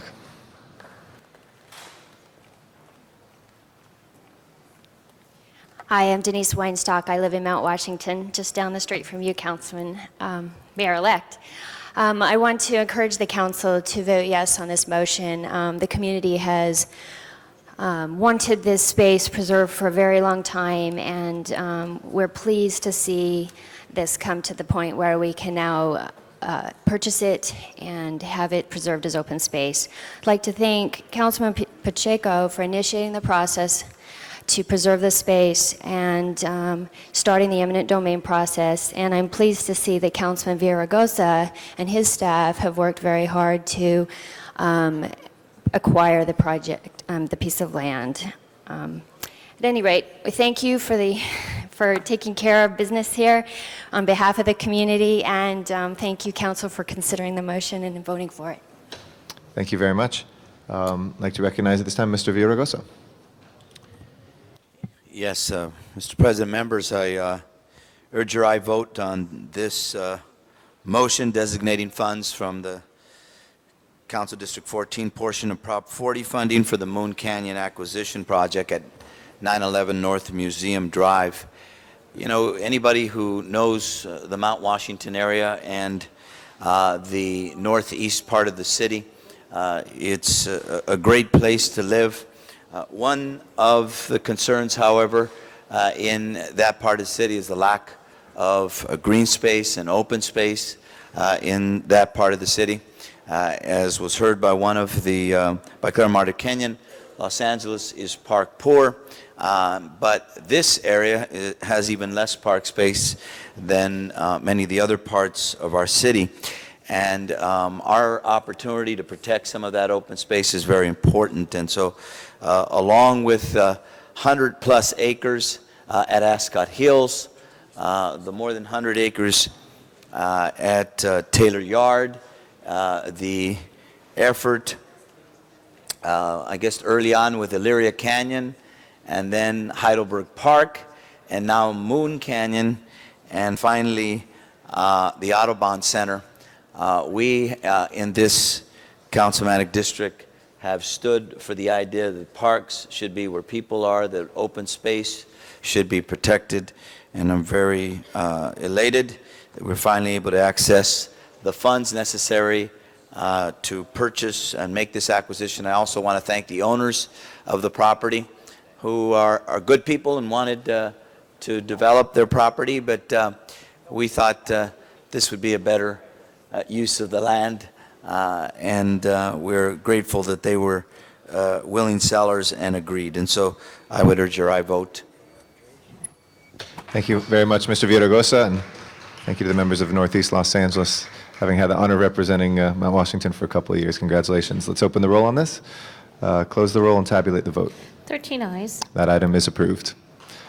Next item, please. Next item is item number 114, called special by Councilmember Smith. Okay. Mr. Smith, we have item 114 before us. Would you like us to take that up at this time? Okay. From the podium, Mr. Smith. Thank you, Mr. President. I appreciate the opportunity. Ladies and gentlemen of the council, today is a very important day for us, I think, for our future. For over 200 years, Americans and Angelenos have viewed their trash as a problem to be dealt with. It has been our practice to dig a hole in the ground and throw the trash in it without regards to the environmental degradation and community impacts. It has been 5 decades since Mayor Sam Yorty eliminated curbside recycling and backyard incinerators. In that time, the city has remained stagnant. Now, the only innovation has come when the state of California passed the recycling law of 1989, which led to our current recycling and diversion programs. Only recently have civic leaders begun seriously to talk about what we do beyond AB 939 to explore new ideas for the future. It is now time for Los Angeles to exert its dominance in the international community and show leadership in providing a better future for our residents. A future without the need to pollute our air, pollute our water, and pollute our lands. A future that is without the need for landfills and their negative and harmful impacts. The enlightened cities of the world are moving to such a paradigm. As America's second largest city, we must lead that paradigm shift and not wait, as has been the city's practice in history, until there are no options left except dumps. It is time to view our trash not as a problem, but as a valuable resource that produces positive environment and economic benefits.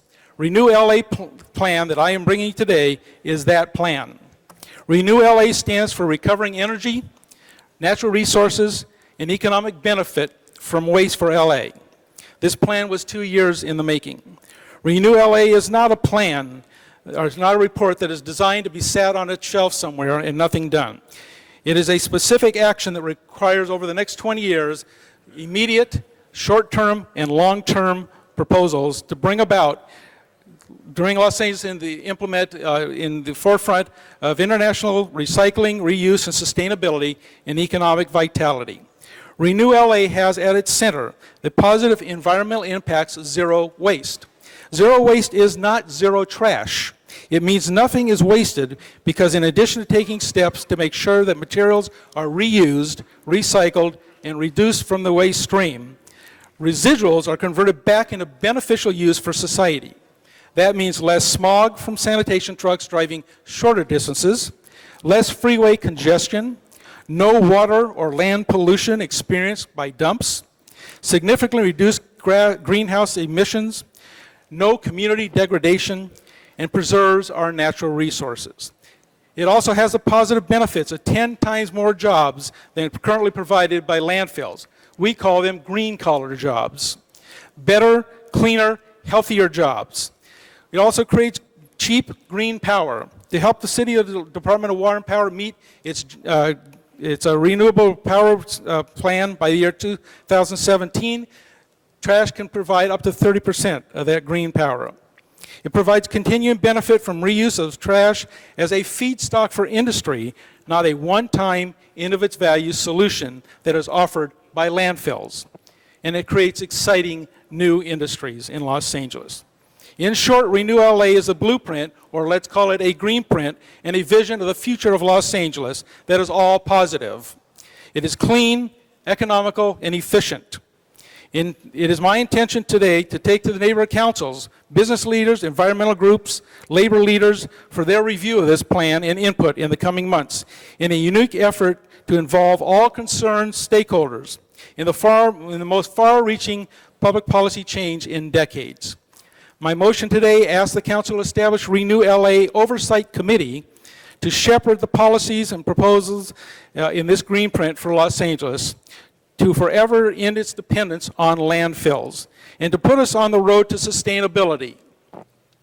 I ask for your support today for the creation of the ad hoc committee and the committee to Renew LA and the creation of an advisory committee on an ad hoc basis consisting of environmental community, business and economic development community, labor, waste industries, community neighborhood councils, scientific education community, a waste board official, chairperson of the council's EQ committee, representatives from the following departments of Solid Waste Management Division and Recycling Division, Environmental Affairs, and DWP. It would be my honor to chair this committee if the President so is inclined to help Los Angeles move forward in this new paradigm where nothing is wasted and all resources are recovered. I thank my colleagues for the opportunity to present this to you today. In the coming weeks, we will be around to talk to those of you who have not talked to already. I don't expect all of you to read this. In fact, I suggest you don't. But I do ask your staffs to look through it. We have provided a short synopsis in the front of it to kind of analyze what is before you. There are 14 motions being brought into the council today that will take into all the committees of the council a future blueprint that is flexible for the future, but is green for the future, and make Los Angeles the true international leader that it should be as America's second largest city. Mr. Chairman, thank you for the opportunity, the extended time. I appreciate the opportunity. I look forward to working with my colleagues in any of their concerns and ideas they may have to make Los Angeles truly an international place that is green and inspiring to the rest of the world. Thank you very much. Thank you very much, Mr. Smith. And congratulations to your staff on a lot of hard work. Our first speaker after Mr. Smith is the chair of our Environmental Quality and Waste Management Committee, the Honorable Jan Perry of the 9th District. Thank you very much, Mr. Chair, and I just wanted to say that we heard this item in the EQ committee last week and sent it to council without a recommendation, and I want to say how, sorry. I love the new plan, though, and I think Greg's a visionary, and I plan on supporting him in all that he does. Thank you very much. Great, and we'll hear from you shortly, no doubt, on the next item. Anybody else on Mr. Smith's presentation on the Renew LA plan? Ms. Mizikowski. Thank you, Mr. President. I also want to thank Mr. Smith. I mean, it really is remarkable, and as you say, it's not a report now. In fact, I disagree with you when you said don't read it. I think everyone should read it. In fact, I just read the executive summary, or so at least some frequently asked questions, and I loved and am very much interested in this issue of this new form of processing called conversion technology. And particularly since you said it's not combustible technology, which in the past when we have tried combustible alternatives, and which are successfully being done both in the county and in other areas, still, as we attempted them in the past, whether or not we tried them on too grand a scale, there were issues. It also may have been the last time we tried them. Technology about 10 years ago has obviously improved, but I would just like to ask, you talk about them being non-combustible. I'd just like if you could just give a brief description, not engineering-wise, but just a little bit more about what it really is, because as you talk about them being cited in some of our existing refuse collection districts, which are distributed throughout the city, it sounds like it's got a very nice compatible fit, and as you said, going to the neighborhood councils will be worthwhile, but I think just giving a little bit of a preview of it might be worthwhile before I turn to that chapter to read it. Thank you. Well, very simply, conversion technologies are very clean technologies in that there's no smokestack them. They're internal systems that take whatever's left out of recycling. And I think that's a key element to our friends in the environmental community, that we continue to put an emphasis on recycling, that 939 continues to be the mantra of our recycling program, and we continue to do that as well as we've done it, 62%. We're one of the leaders in the state. That continues as a major part of it. What is left of that currently goes to the landfills. In Europe and everywhere else around, in Japan and France and all over Europe, they take the rest of that trash and use it in some form from various technologies, and I'm not saying which technology to use. Our URS contract is coming forward that's going to tell us what's the best technologies, but they can take from these technologies and take the trash and put it into one system or another, whether it's pyrolysis, fermentation, autoclaves, there's a lot of different ideas out there, and turn it into useful products. Some of it is ash that goes into wallboard and cement. I've seen one facility that can turn it into hydrogen, which could fuel hydrogen fuel cell cars, which is the future. There's some technologies that turn it into, obviously, compost. But the biggest thing is almost all of them have an electric component. They do create electricity, and they do it in a clean way that I think if you look at some of the pictures in there that we've brought back from our European trip, you'll see most of these facilities look like the average industrial building in town. You wouldn't know what it was unless you saw the green trucks and blue trucks driving in there. So they're very exciting ideas out there that we need to embrace. Thank you for that. I just wanted a little bit more, and I think that those kinds of things, as you said, not only fit so well with the renewable portfolio package that we've mandated on the city, but in fact, Water and Power is meant to be incentivizing them, and incentivizing them both on the economic development side with money, just as we looked at investing in the gasoline fields today, to invest in this for DWP as clean, or as you said, green alternatives and green opportunities for jobs, as well as production of energy from our waste stream, just has a marvelous 21st century ideal. So I too congratulate you. I look forward to seeing the 14 motions and all the various parts, but I think just so they don't all get distributed and lost in a lot of different areas, I mean, perhaps one of the things that the task force or the ad hoc committee should do is called, just as Mr. Reyes does on the LA River, and gives perhaps a quarterly or a semi-annual report, that there should be a mandated semi-annual report in council on all points, just so that it keeps the ball moving forward and doesn't get some of these bogged down, as they may anyway, but we continue the status report to hit those marks on every level. Thank you, Ms. Misikowski. Our next speaker is Councilmember Parks. Thank you, Madam Chair. Greg, I just want to say thank you for putting that blueprint together. We've jostled about this for a couple of years back and forth as to what we should do, and I think it takes it out of the framework of the political process, that we have a plan of action for the next several years. We can begin to put costs to it, but it's also enough flexibility, as you mentioned to me, that as new technologies come into play, it could be included. So it's not a situation to where it's only one course of action.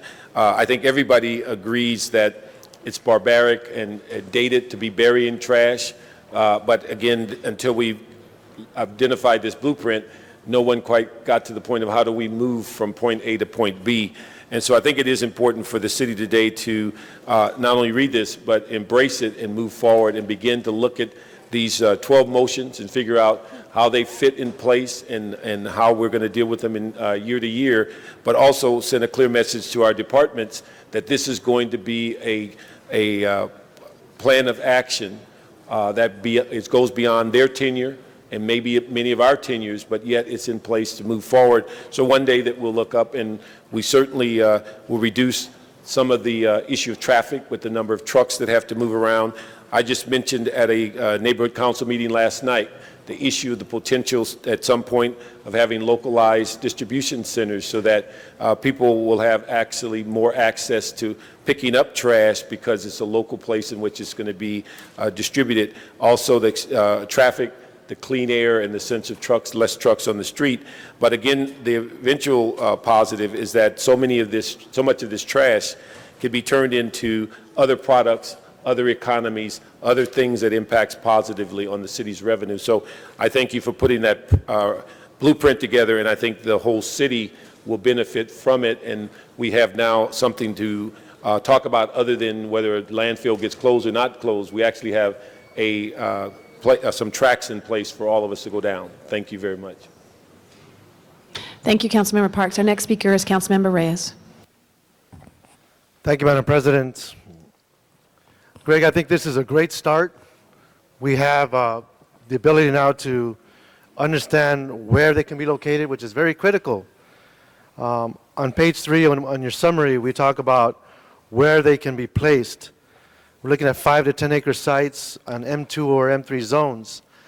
And if I were to look at that whole notion, I think it's important as we move forward that we put a map of where these M2 and M3 zones are located. If it's in there, great. We can talk about how that connectivity to those M2, M3 zones impact the traffic issues, the truck issues, the congestion in those areas. Because you well know, if we overlay the density issues, those are the areas that are most populated. If we oversee the lack of open space and green space, that's the area where you have the greatest inequities. So the great thing about this process that you've introduced is that it puts that discussion at a place where we can push the city family to think creatively. As I look at the samples of other countries, you see a lot of rooftop areas. You see a lot of surface areas that maybe we could reestablish as something more functional, like park space or greening. But we need to push the envelope to be that creative. It might sound a little crazy right now, but given the pressures of those pockets where these M2 and M3 zones lie, it is not uncommon to find residential zones right up against it in these older parts of the city. So we worked hard to keep the city as one. We should continue treating it as one. And as such, the quality of life for these neighborhoods should be just as important as anywhere else in the city where you find these M2 and M3 zones. So I'm here to be positive. I want to encourage this dialogue, especially since we have our federal mandates to clean our riverway, to clean our TMDL levels, our bacterial levels that go into our ocean. So we need to continue educating the populace as to how we are going to do that. Through the LA River Committee, we're talking about dealing with the plastic bag industry. So we're all interconnected here. I'm standing here as a colleague who wants to be supportive, but I need to raise some of the hard issues that we tended to ignore over time that's allowed for some pockets in the city to deteriorate to the point where they've become dumping grounds. And we can't continue in that process because it has a regional impact and it makes for political tension to rise to the point where people start saying, why should we be part of the city if it continues dumping on us? So I speak with the sense of camaraderie, not as a detractor, but to try to find ways to continue working with you and being creative in how we mitigate and how we decrease the pressures of those pockets that have over 40,000 people per square mile, where in other pockets of the city we only have 5,000. So that talks about quality of life issues that are very hard to deal with, very complicated, but I'm here to join you to address those types of concerns. And thank you very much for your leadership in this. Thank you, Mr. Reyes. Our next speaker is Councilmember Garcetti. Thank you, Madam President, and thank you to my colleagues who have been a part of this Councilmember Reyes, your leadership with the plastic bag industry, the way that we've been able to look at a number of different things of changing the way we look at waste in this city has been, I think, a very, very big paradigm shift in the last 4 years here. But a special congratulations go to Councilmember Smith and his staff for preparing this voluminous study. The first person to finish it, I hear there's a cake in the back waiting for them, so read quickly. But the study, and I've sat down with Mr. Smith about it, builds on already an impressive foundation that we've put down here in Los Angeles. A 62% diversion rate is nothing to be shy about, and it's something that we should let Angelenos know that we're already, with their help, all of us together as a city are doing that diversion. But we can do so much more, whether it's, and if people are truly interested in reducing pollution, we already have great composting that we're trying to get throughout the city where people can use in their own gardens, some of the food waste that we're talking about here. But where we don't have that opportunity, or for people who are living in other settings where they might not have their own gardens, etc., this could get us to a point that does a number of different things, and I want to thank Mr. Smith for putting them out there. One, I want to emphasize some of the work that we've been doing at the Housing, Community, and Economic Development Committee is looking at green technology. Los Angeles should be the center, the Silicon Valley of green technologies and energy technologies. We are best poised with a combination of DWP, with a combination of being able to use our sanitation policies, and with our weather. I mean, those three things come together in a perfect hat trick to be able to say that we should be able to incentivize, as we did with solar power when we had the solar buy-down program with DWP, we were able to attract solar manufacturers and solar installers. Those are good, high-paying jobs. And we want to work with DWP to make sure those jobs can continue as we look at our renewable portfolio standard. The same thing here with this is, and I love that term, green-collar jobs. I'm going to use it from now on. These green-collar jobs, if we look at what some of the biggest growth industries right now in the world, they are around this because the whole world is reaching its limits in landfilling, et cetera, et cetera. So when the research is based in other places in the country, I spent some time in Sweden and in the town of Uppsala. Every single person takes all of their waste from the kitchen, puts it into a bin, that gets hauled out by the city, and then a series of steam heating that heats all of the homes of that city is generated, that energy is generated through the food waste in that city. We should be looking at similar systems and ways of taking this energy that's already there and capitalizing on it while at the same time reducing our addiction to landfills. But we also have to do that by changing our individual behaviors. It's going to, make no mistake, that this will take a lot of commitment from each one of us to make sure that we change that behavior. But I'll close on this because I know we're going to have many more great conversations about this.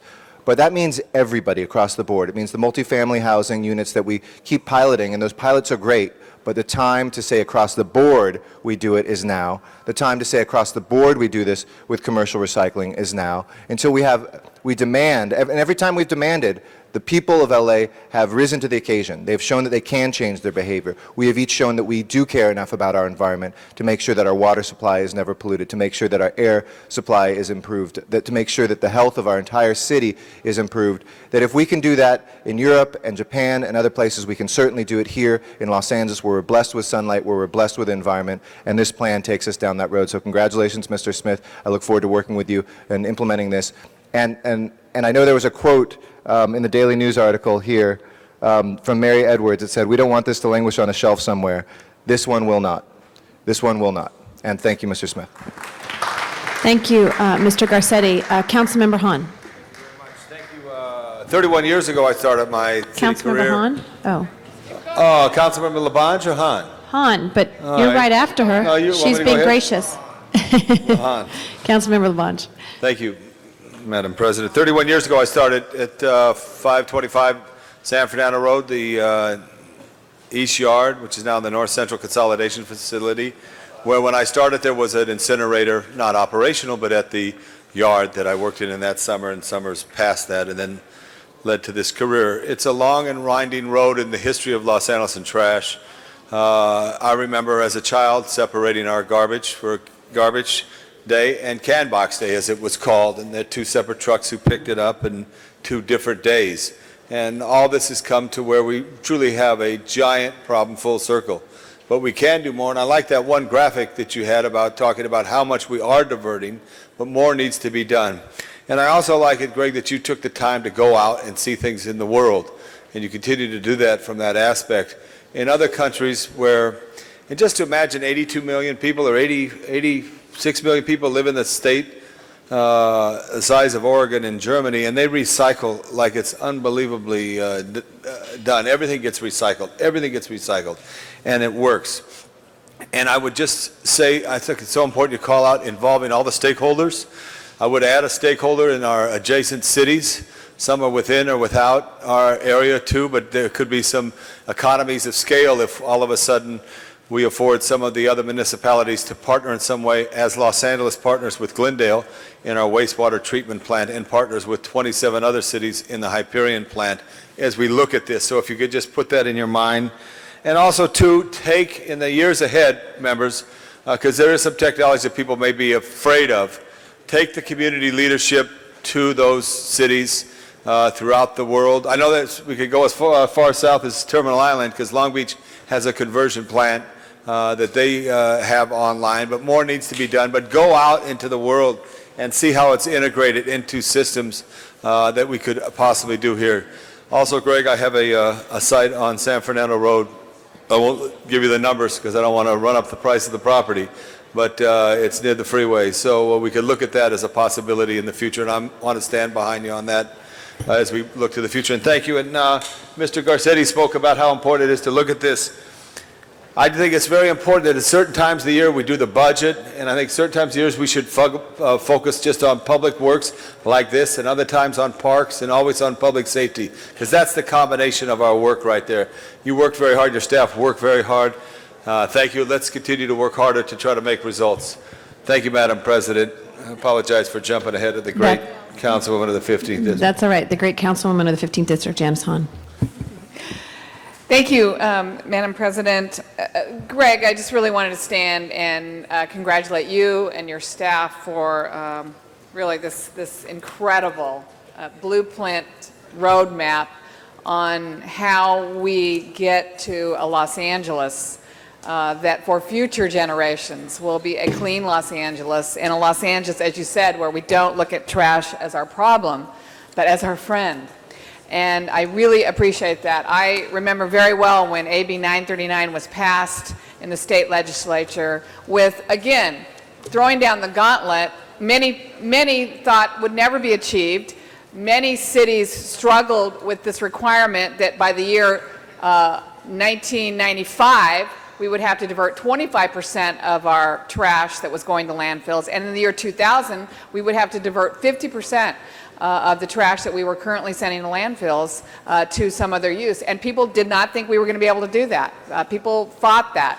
Municipalities fought that. I was working in the trash industry at the time, and it was my job to teach municipalities how to recycle again.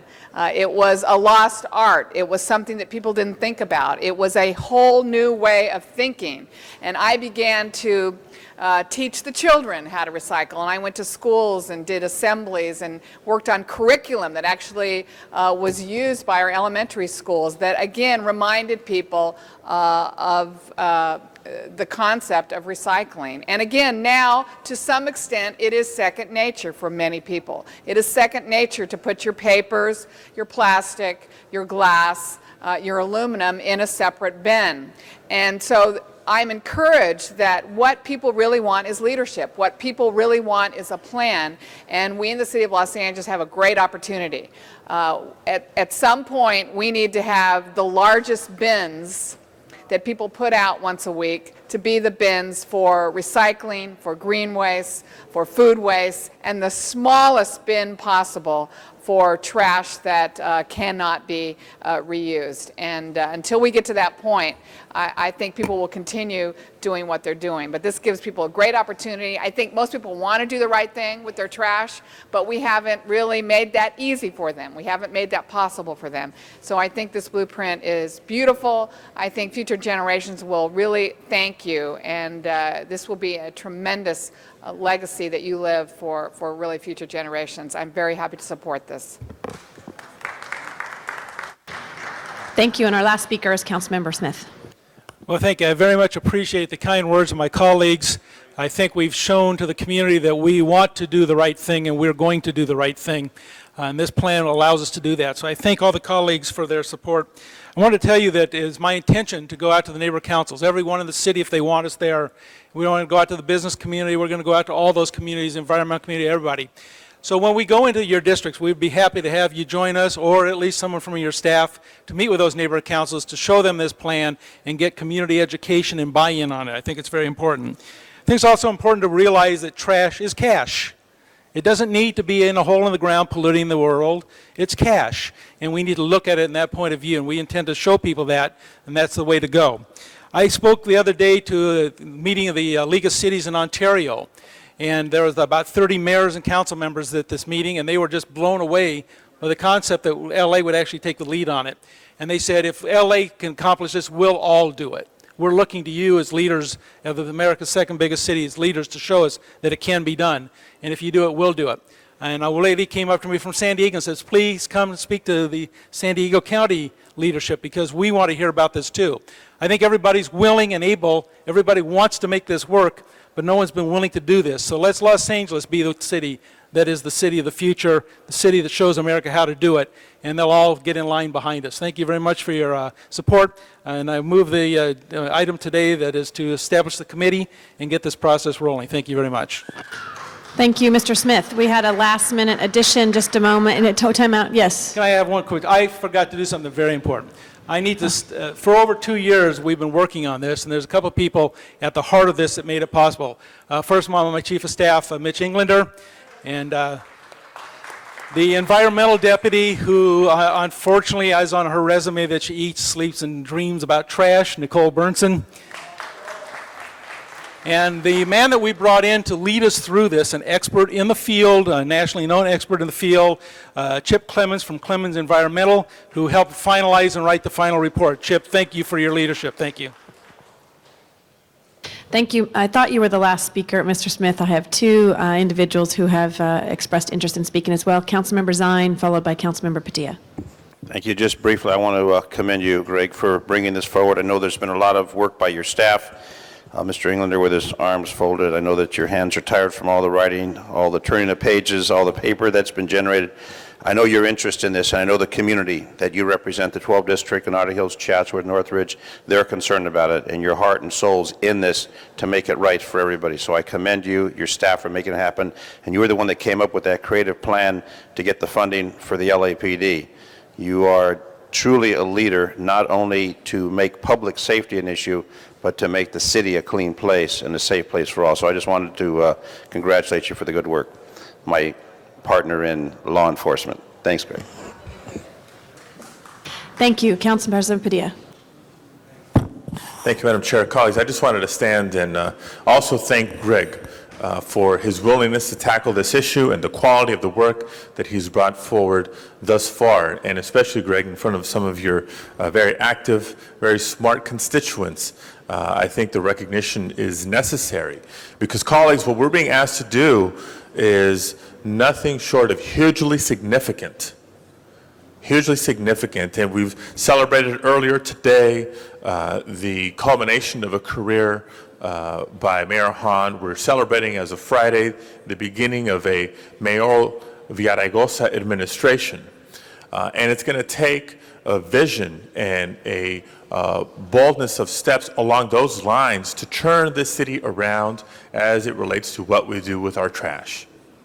What Greg is asking us to embark on and what he has laid out for us in this blueprint is nothing short of revolutionary and a culture shock and a culture change for not just council members in the city of Los Angeles. We've been the visible target of advocates, of newspapers, and of others who have called for change in this city when it comes to waste management. But we really need this culture change to take place on down through the departments. We need department heads. We need city employees. We need trash collectors to also think differently when it comes to what we do with our trash. And something this bold, something this revolutionary doesn't happen overnight, as much as we'd like for it to. It doesn't happen overnight, and I think that's a reality that has been embraced by Councilmember Smith and other members around this horseshoe. But it's something that begins with the first step, and we need to take that first step soon. We need to take it immediately. But as we take that first step, we commit ourselves to a framework, to a plan that is going to outlive us. In this era of term limits, we see far too often elected officials shy away from the 20, 25, 30-year plans or investments that we know our city needs for the long term, but because we're not going to be around maybe to take the credit or cut the ribbon, we would dedicate our attention in other areas. So Greg, I salute you for being willing to commit to this issue and for bringing this blueprint forward, and look forward to working with you to make it happen. Thank you, Councilmember Padilla. And again, Greg Smith, thank you for your leadership on this role, on this effort today. So I think we'll call the vote, tabulate the votes. 13 ayes. That matter is approved. Next item. Next item is item number 18, and that was called special by Councilmember Smith, and there are 2 reports on the file.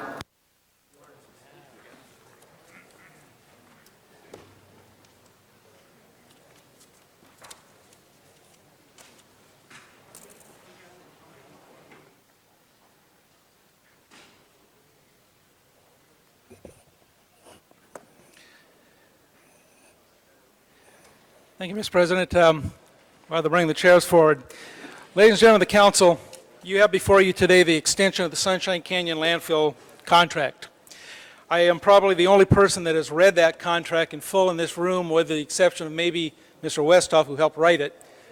But quite frankly, this is a flawed contract. It does not give the city of LA what it needs in disposal of its trash. It creates problems for us, quite frankly, and it gives us a disincentive to do the right thing. It gives a disincentive because we just talked about the Renew LA plan, yet the current contract with BFI locks us into landfilling. It locks us in for 5 years to giving Sunshine Canyon our trash without options. What is missing in this plan is options. Has no flexibility for the city of LA. Number one, we must give them a minimum guarantee of 2,000 tons a day. And if we don't, we pay them for that. We have some flexibility. We can drop a certain amount over an average, moving average over time, but it can't happen all at once. And if it does, we still have to guarantee them 2,000 tons a day, or we pay them for what they didn't get. That's not a contract I would write. I don't think it's a contract any of you would write. In addition to that, it says that we'll get the favored nation status. It says we're going to get a price, and Mr. Fujioka, this is something you ought to be interested in. It says we get a price that's better than anybody else that has a 1,000 tons a day contract. Well, guess what, folks? Who do you think's got the only 1,000 ton a day contract at Sunshine Canyon? BFI. That means our contract is tied to whatever BFI wants it to be.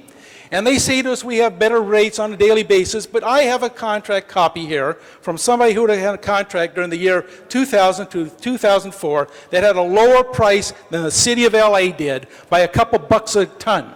A couple bucks a ton a day counts into hundreds of thousands of dollars a year and millions of dollars over the lifetime of this contract. That is not a good contract. That is not the kind of contract that is in the best interest of the city of LA. We need flexibility in this contract. We need a contract that doesn't stick it to us in price, that doesn't guarantee BFI gets all the advantages and we get absolutely nothing other than we got a place for 5 years to send our trash and no encouragement on our part to do anything other than that. That is the problem with Los Angeles, and that is why I brought a plan forward a few minutes ago that's going to get us out of this track we've been on, where we can only do one thing and send it to BFI, send it to BFI, send it to BFI, because that's the only contract out there, and we don't have the option to negotiate with anybody else. We wouldn't sign a contract like that if you owned your home. I wouldn't do that. I wouldn't tell my gardener he's the only gardener I'm going to hire for 5 years, and no matter what the price is, he sets it. I wouldn't do that. Mr. Fujioka, I know you're a good gardener, you might, but private joke, private joke. Anyway, this is not a good contract, ladies and gentlemen. We need to reject this contract and at least amend it to make it work for Los Angeles, not BFI. This is not BFI's contract. This is Los Angeles' contract. This is not BFI's trash. This is our trash. And we should not be locked into a contract that forever and ever and ever guarantees BFI makes money off of us. This is not the best deal for Los Angeles, ladies and gentlemen. I urge you to take a look at this contract in depth. I urge you to say no. I urge you to look at the better ways to do it. There's going to be a proposal brought forward, an amendment that I think is the right way to go, and I'm going to let my colleagues talk about it before we get there, but this is not good for Los Angeles, ladies and gentlemen. This is a contract that should not be extended. Ms. Miskowski. Thank you, Mr. President. Members, this has been before us for a while. A year ago, more than 2 years ago, I think both Mr. Smith and Mr. Bernstein before him, and clearly Mayor Hahn, had indicated and asked and directed the Board of Public Works to find other alternatives, to direct the Board of Public Works to go out and get RFPs for what and how we should look at dealing with other alternatives from our trash other than Sunshine Canyon. We got some proposals back. We looked at them and worked at them, and even the proposals we got back were variations of alternatives, longer haul, waste away from the city. But bottom line, and members, we have heard again and again through some tough seasons, bottom line financially and fiduciary responsibility to our citizens is important too. Bottom line is that the RFPs we got ultimately were going to cost more, would have cost significantly more to our city, to our citizens, and led us. We already know that our citizens aren't paying for full cost recovery for their trash. We, the general fund, when we had our budget, we talked about that. We today don't generate cost recovery. If we had looked at those RFPs at costing more, we would have been further away from cost recovery or further away to a much higher price that we would charge our citizens to take their trash. And even at that, at the last minute, for whatever unknown reason, and Mr. Smith is agreeing, we don't know the reason, but the city had the rug pulled out from under it by that other option, that other opportunity, the other responder to the RFP. So we were left with the only place to take our trash under this current period of time and then immediate foreseeable future is Sunshine Canyon, the BFI contract. Long ago, the city entered into this contract. Long ago, we started that process. 5 years ago, we renewed it with amendments. We must decide, we must, under the current contract, indicate an intent to exercise the option for the next 5 years. And that is what was recommended by the Board of Public Works, seeing no other options in front of them.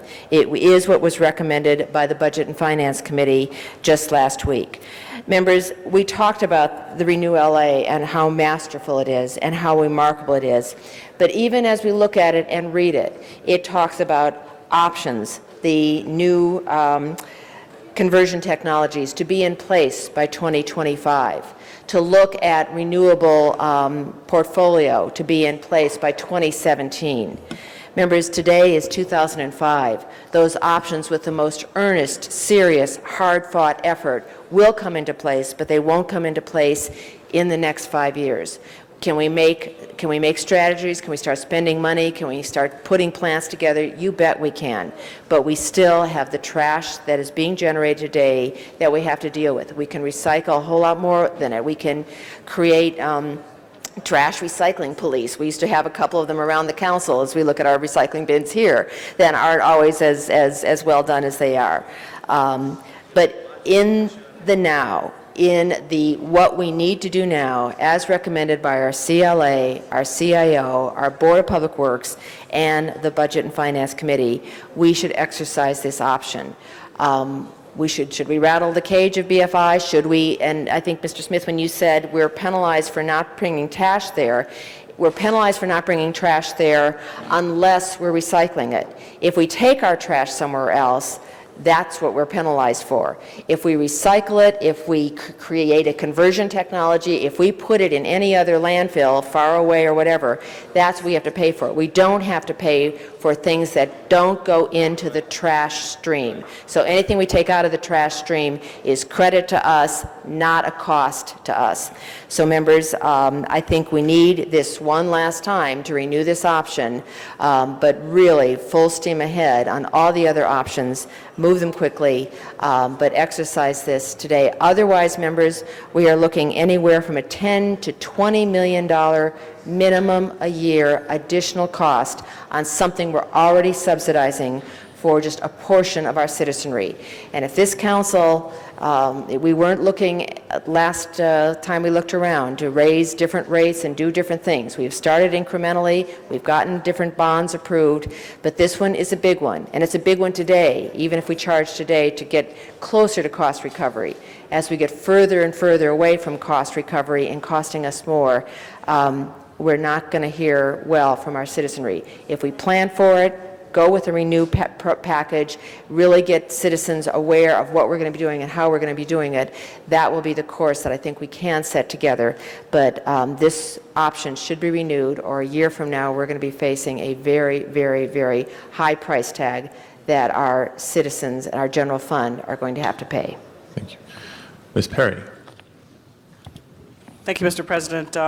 I heard this an item last week in the EQ and sent it forward to council without a recommendation, and I want to say how much inclined I am to be supportive of Councilmember Smith and really appreciate all the work he has done in this area. And I agree that landfills should not be the future for our city, and our city does need to get out of the landfill business and be much more aggressive and expeditious in looking for improved technologies for waste management. And as we get more deeply involved in our conversation about the collection of waste disposal fees in committee, I think we need to keep in mind that a possible option is to invest in research and development. And I'm going to keep the pressure on the Bureau of Sanitation to work towards that goal. I'd like to just make a request if we could have, I know you have a number of cards, if you wouldn't mind allowing 5 minutes for the public to speak on this issue.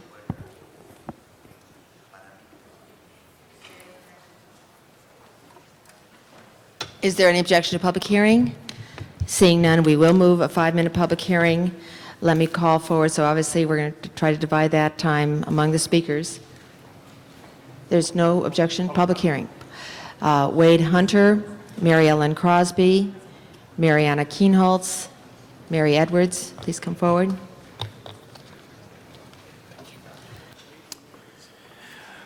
Madam Chair, members of the council, my name is Wade Hunter. I'm the president of the North Valley Coalition, and we oppose this approval.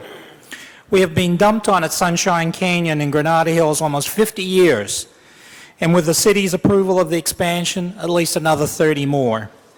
Some of you would claim that we are forced to approve a contract today because of the cost of solving the city's trash problem is just too high. Today is not about money. If your trash was piling up at your door, you would solve this problem overnight, and at any amount.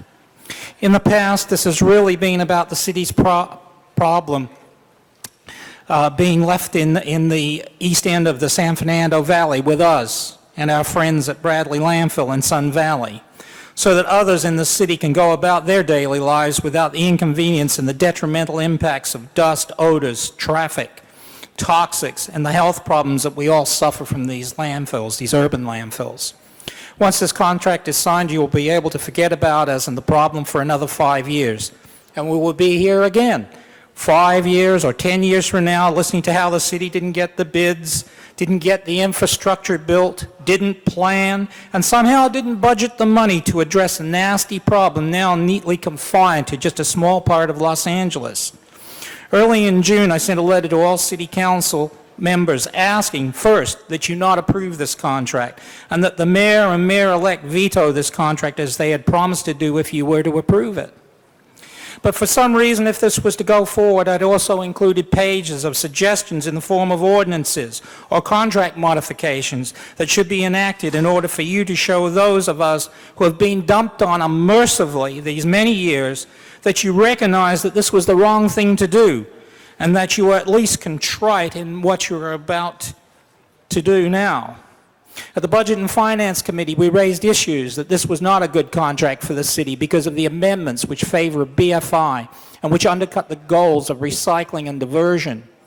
At the Environmental Quality and Waste Management Committee, we pointed out the inequities of our quality of life in the eastern end of the San Fernando Valley, with 2 operating landfills, Sunshine and Bradley, and 2 closed landfills, Sheldon, Arleta, and Lopez Canyon, plus over 30 closed trash pits, all within a 5-mile radius.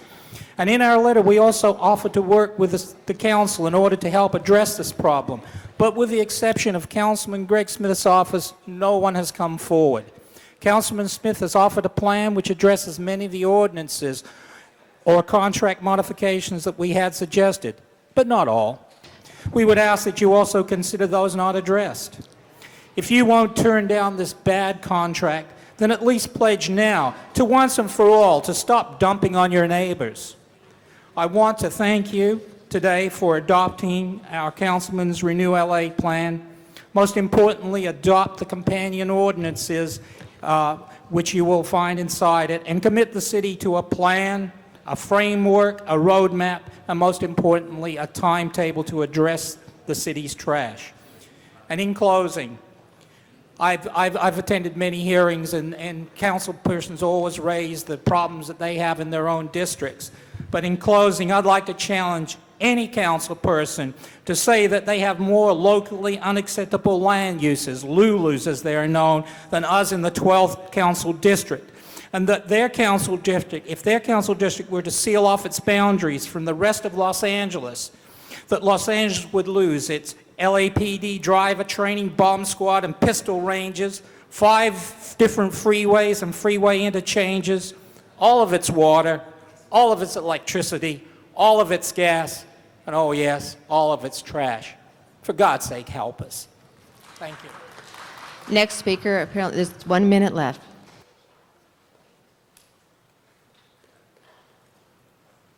My name is Mary Ellen Crosby, and I'm the elected park representative for the Neighborhood Council, and I also represent the Friends of O'Melveny Park, which, as I'm sure you all know by now, as many times as I've mentioned this, second largest park in Los Angeles. And I know today you did a wonderful thing by giving more parkland to the Los Angeles. Can you imagine if that new area and Griffith Park and these other parks had this dust and the dirt going into it like we have? I just want to tell you, in the last week they've been working in the new section, and the people around there have been noticing the dust and the noise at 6:30 in the morning, and some of the neighbors are really complaining. I'd like to let the other gals have something to say. I'm sorry.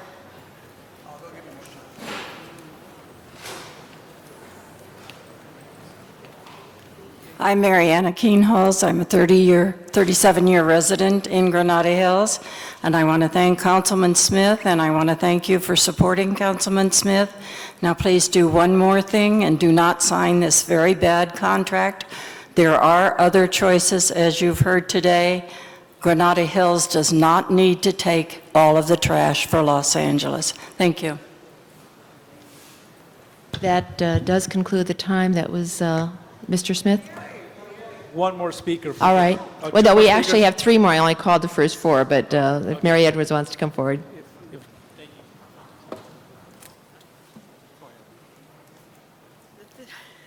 I can't even imagine that you would only give 1 minute for every year for us to tell you all of the things that we have studied and worked on. Ms. Edwards, the motion was for a 5-minute public hearing. I'm sorry that I'm emotional because it is an emotional issue, and we are feeling that this contract, which I have looked in detail at, and I'm prepared to talk about every nuance of the over 5 year, at the 5-year period when you signed the amendments, you signed at 5 years and you changed the contract. You could change it now. You could do something visionary. You could try. Do you really believe that BFI will back out on this if you don't give them it today? You do need to work with this contract. It's very, very flawed. And I could have gone over that, but no one wants to take the time or the energy to look at reason and logic. And if I were William Jennings Bryan or something like that, I could probably, I'd make these speeches up in the middle of the night, but they don't fit into 1 minute. I'm sorry.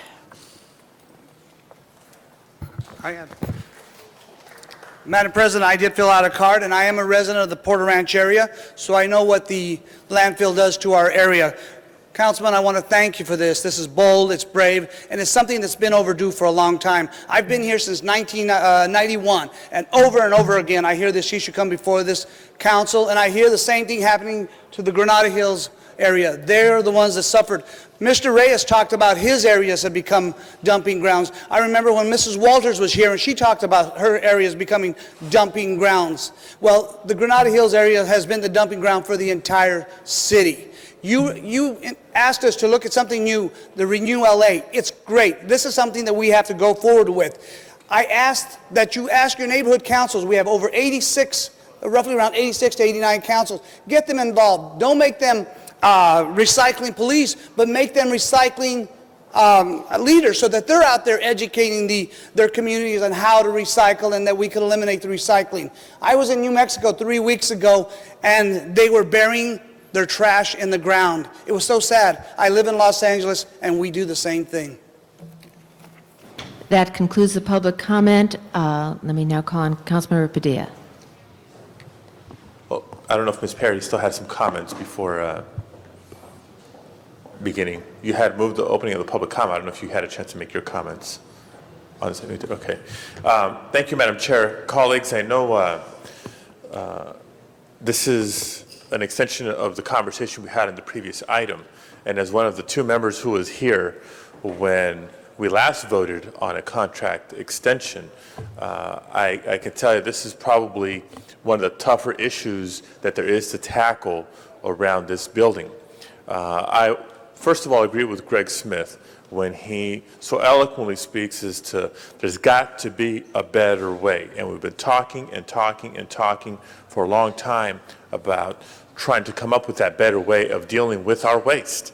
And while we've made some strides, be it recycling, be it the conversation of alternative methods of disposal, conversion to energy and other things, we're not there yet. And so we're faced with a tough decision today of whether or not to extend this contract. And there's those of us who believe in our heart we don't want to. We'd rather not have to. But we also know there's a reality of the situation that we're in today with no formal proposals before us of alternative ways to dispose of our trash. The one company that seemed to be willing to step up and provide at least an option, an alternative, some leverage, pulled away just a couple of weeks ago. And so I think it's an ugly reality that we face that if we don't extend this contract, then we only have 1 year left to do it. So I think the best way to approach this is not black and white. It's not a simply yes or no, up or down, do we extend the contract or not. It's looking at it more comprehensively, as Councilmember Smith has said. Number one, whether or not this contract gets extended or not, what can we begin to do so that sooner rather than later, be it 5 years from now, 10 years from now, or sometime in the visible future, we have redefined how we dispose of our trash. And I think that part is addressed by what Councilmember Smith has presented with this Renew LA plan. That's number one.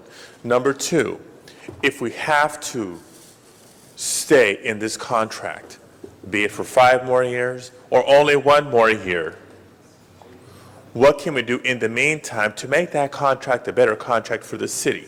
And so there is an amending motion that's being circulated that Councilmember Smith has explained already. The 3 elements of the current contract that we would like to see revisited.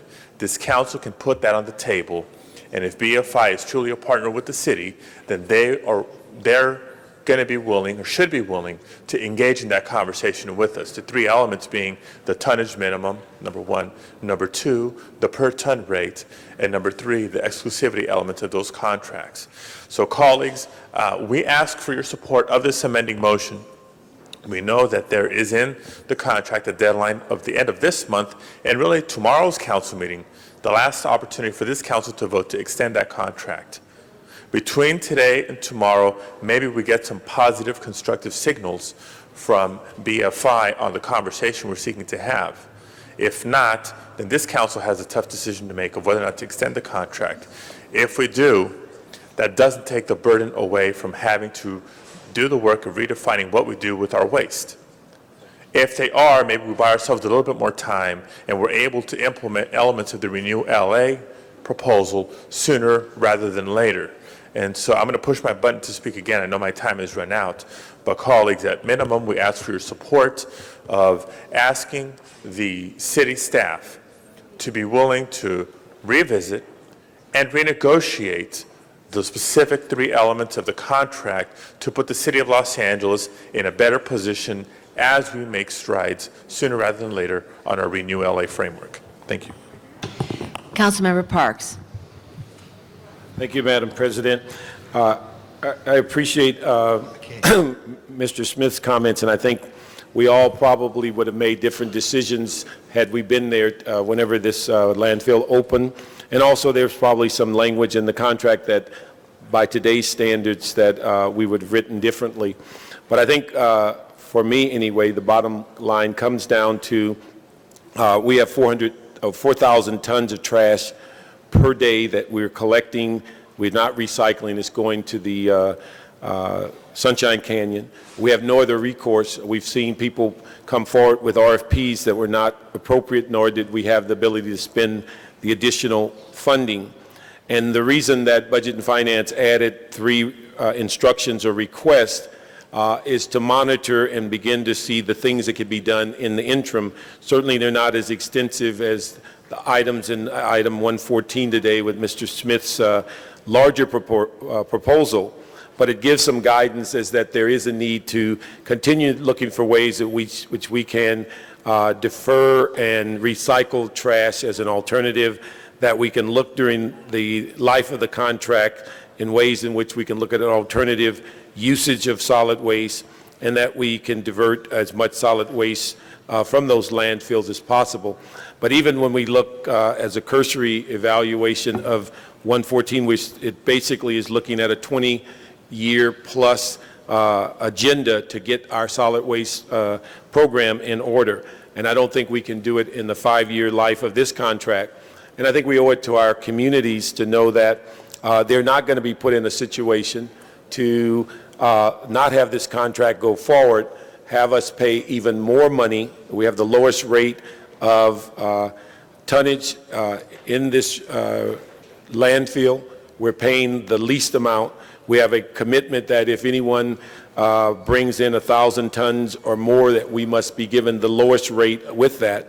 So there's a lot of protections in here. The key factor is that we need a contract. We need at least 5 years in order to get rid of our trash. It is, as I mentioned earlier, barbaric that we bury it, but on the other hand, we've started down this path years ago, and we're not going to rectify it in the next 5 years. We need time. We need to go forward on 114 with all of those elements that's recommended, but at the same time realize the urgency of having 4,000 tons of trash per day, have an adequate location to be placed to where we're not putting our communities and our city in a bind as it relates to not having the appropriate alternative to handle this trash. Mr. Villaraigosa.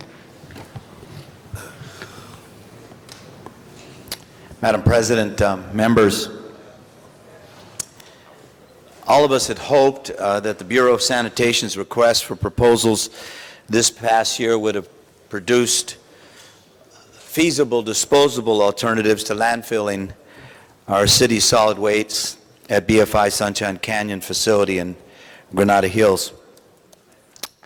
The report, if you remember, only produced one viable candidate to BFI, and the range of suitable options would have cost the city of Los Angeles and our residents anywhere from $9 to $16 million annually, depending upon which of the submitted options the City Council selected. Unfortunately, before the City Council even got to consider the submitted options and the associated costs, that company withdrew their proposal. And so that's left this council with very few options. I want to acknowledge Greg Smith for his leadership. I support and have said that I do on a number of occasions since he first made his proposal. His effort to move Los Angeles away from a city of landfills to a city that, as you say, uses trash for cash and sees the opportunities that come with disposing of our trash.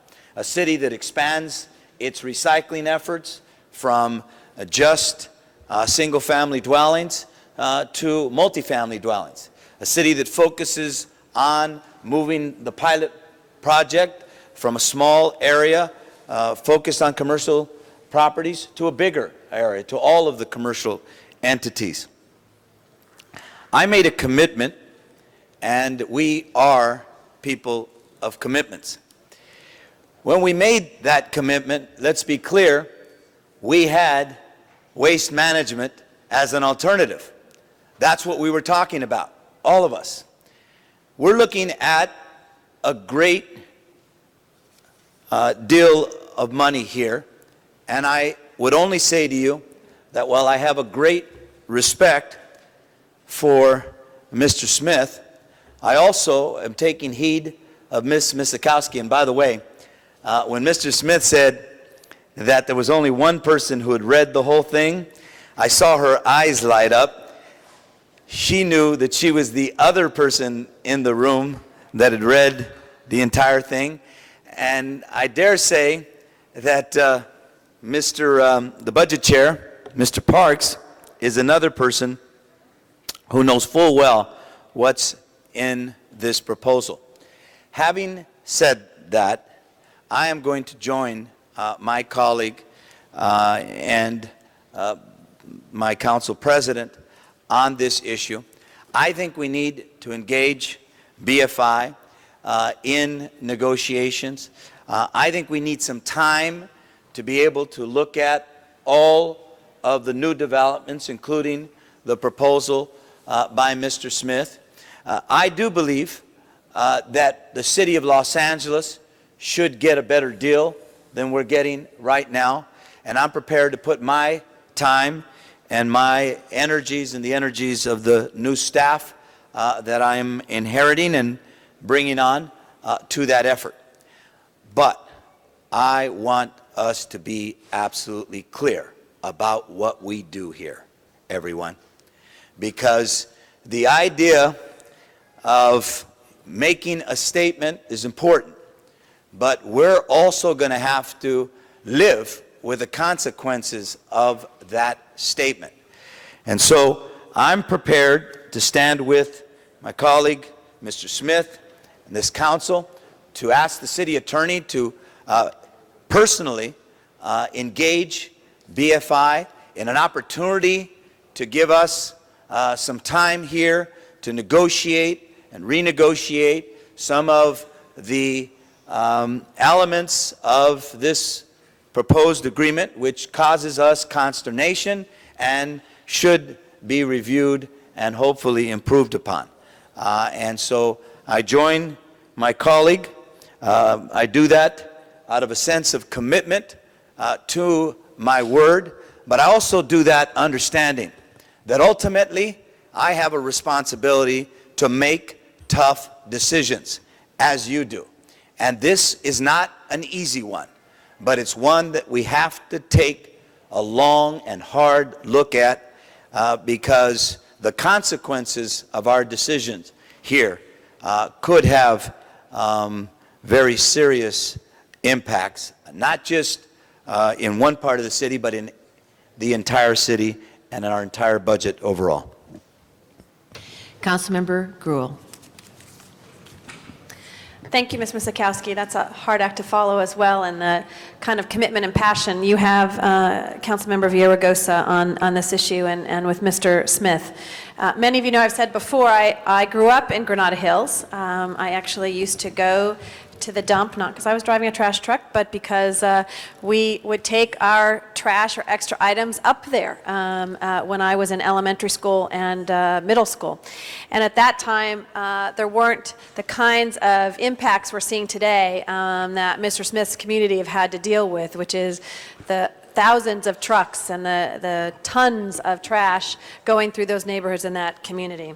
And so I feel very strongly that it's time we change our approach of dumping the city's trash in these communities, and Mr. Smith has put a wonderful proposal forward, many of the principles which I think all of us support and want to see move forward. And I believe that the community of Granada Hills has been dumped on for far too long, and stand with you today in the amendments that we have proposed, and ask BFI to sit down with us as well as with the city attorney to make sure that we can address some of the issues that you have put forward, Mr. Smith. And I think that we should not accept the status quo. Change is difficult. This is something that our past leadership from decades ago have not been able to handle or plan for, and now is the time to take that action, so we never get into the position again where we're put up against the wall and have few options. But I do believe, as you were saying, Mr. Smith, in very passionate words, because I was back in the ladies' room over there and I could hear it through the wall, that you were... Okay, sorry. No, don't compare me to Dennis at this time. I'm kidding, Dennis.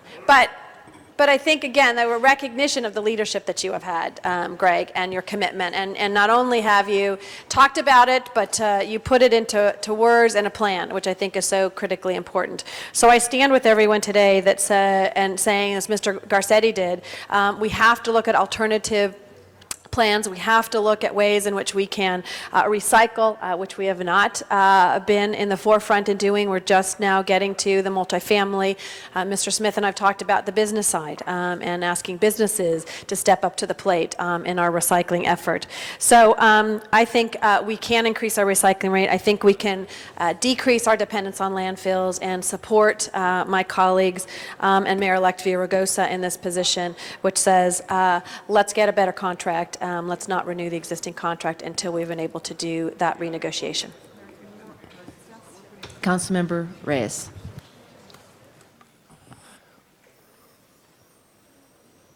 Madam President, colleagues, I think it is healthy that we take another look, make sure we're doing everything we can to get the best deal. But I have a question. Do we have staff here that worked on this contract or can answer questions about the site itself? Is there anyone here in this chamber? Well, can I get them to the table, please? I have a question. Come on, folks, don't be shy. We also have staff, yeah.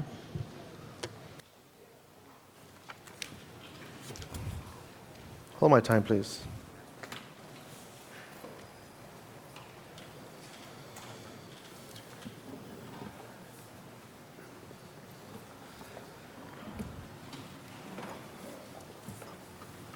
You know, I recognize, I understand the advocacy and the level of work that's coming in from Councilmember Smith's office. But my understanding, and correct me if I'm wrong or shed some light on this, is that this particular site is a site that's also made available to the surrounding counties and cities in the region. Is that correct? Correct, Councilmember. It's Christopher Westhoff, Assistant City Attorney, Public Works General Counsel. Councilmember, correct. The site is open to anybody who wishes to bring their refuse there, as long as there is capacity available to take that refuse. So this company obviously is there to make business, they're going to make money, but quite frankly, that will still be there even if we were to pull out. Other cities would be able to participate and continue dumping there? That's correct, and whether they meet their daily tonnage limit, which could be 6, 8, 10,000 tons a day, it just means that they get to fill it up later days along their existence. So it isn't like an airplane that flies across country and you lose that opportunity cost. If we don't put our tonnage in or somebody else doesn't put their tonnage in, they'll just take more tonnage at the end of their existence. It just means they're open longer in terms of the number of years. So the impact of our withdrawing or being curtailed realistically makes very little difference to the impact that we've heard from the folks who are fighting this particular situation. The landfill does not go out of existence or shorten its life because the City of Los Angeles fails to renegotiate or exercise its option under this contract. See, and I just want to put that out there because we haven't spoken to that issue. I think it's important that we understand that, yes, the city should have the best deal possible. I'm all for that. I want to support Councilmember Smith and my colleagues in that endeavor.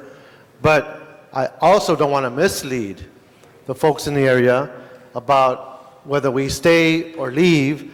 They're still going to be dumping on that site because of the contractual relationships that site has with surrounding cities. Well, it's not just a contractual obligation. They have a permit which allows them to receive refuse, and if the city doesn't dispose of its refuse there, they are free to negotiate contracts or just leave their gate rate open to take trash on a first-come, first-served basis. And again, if I was Councilmember Smith, I'd be doing the exact same thing he's doing and representing our constituents, our city as a whole.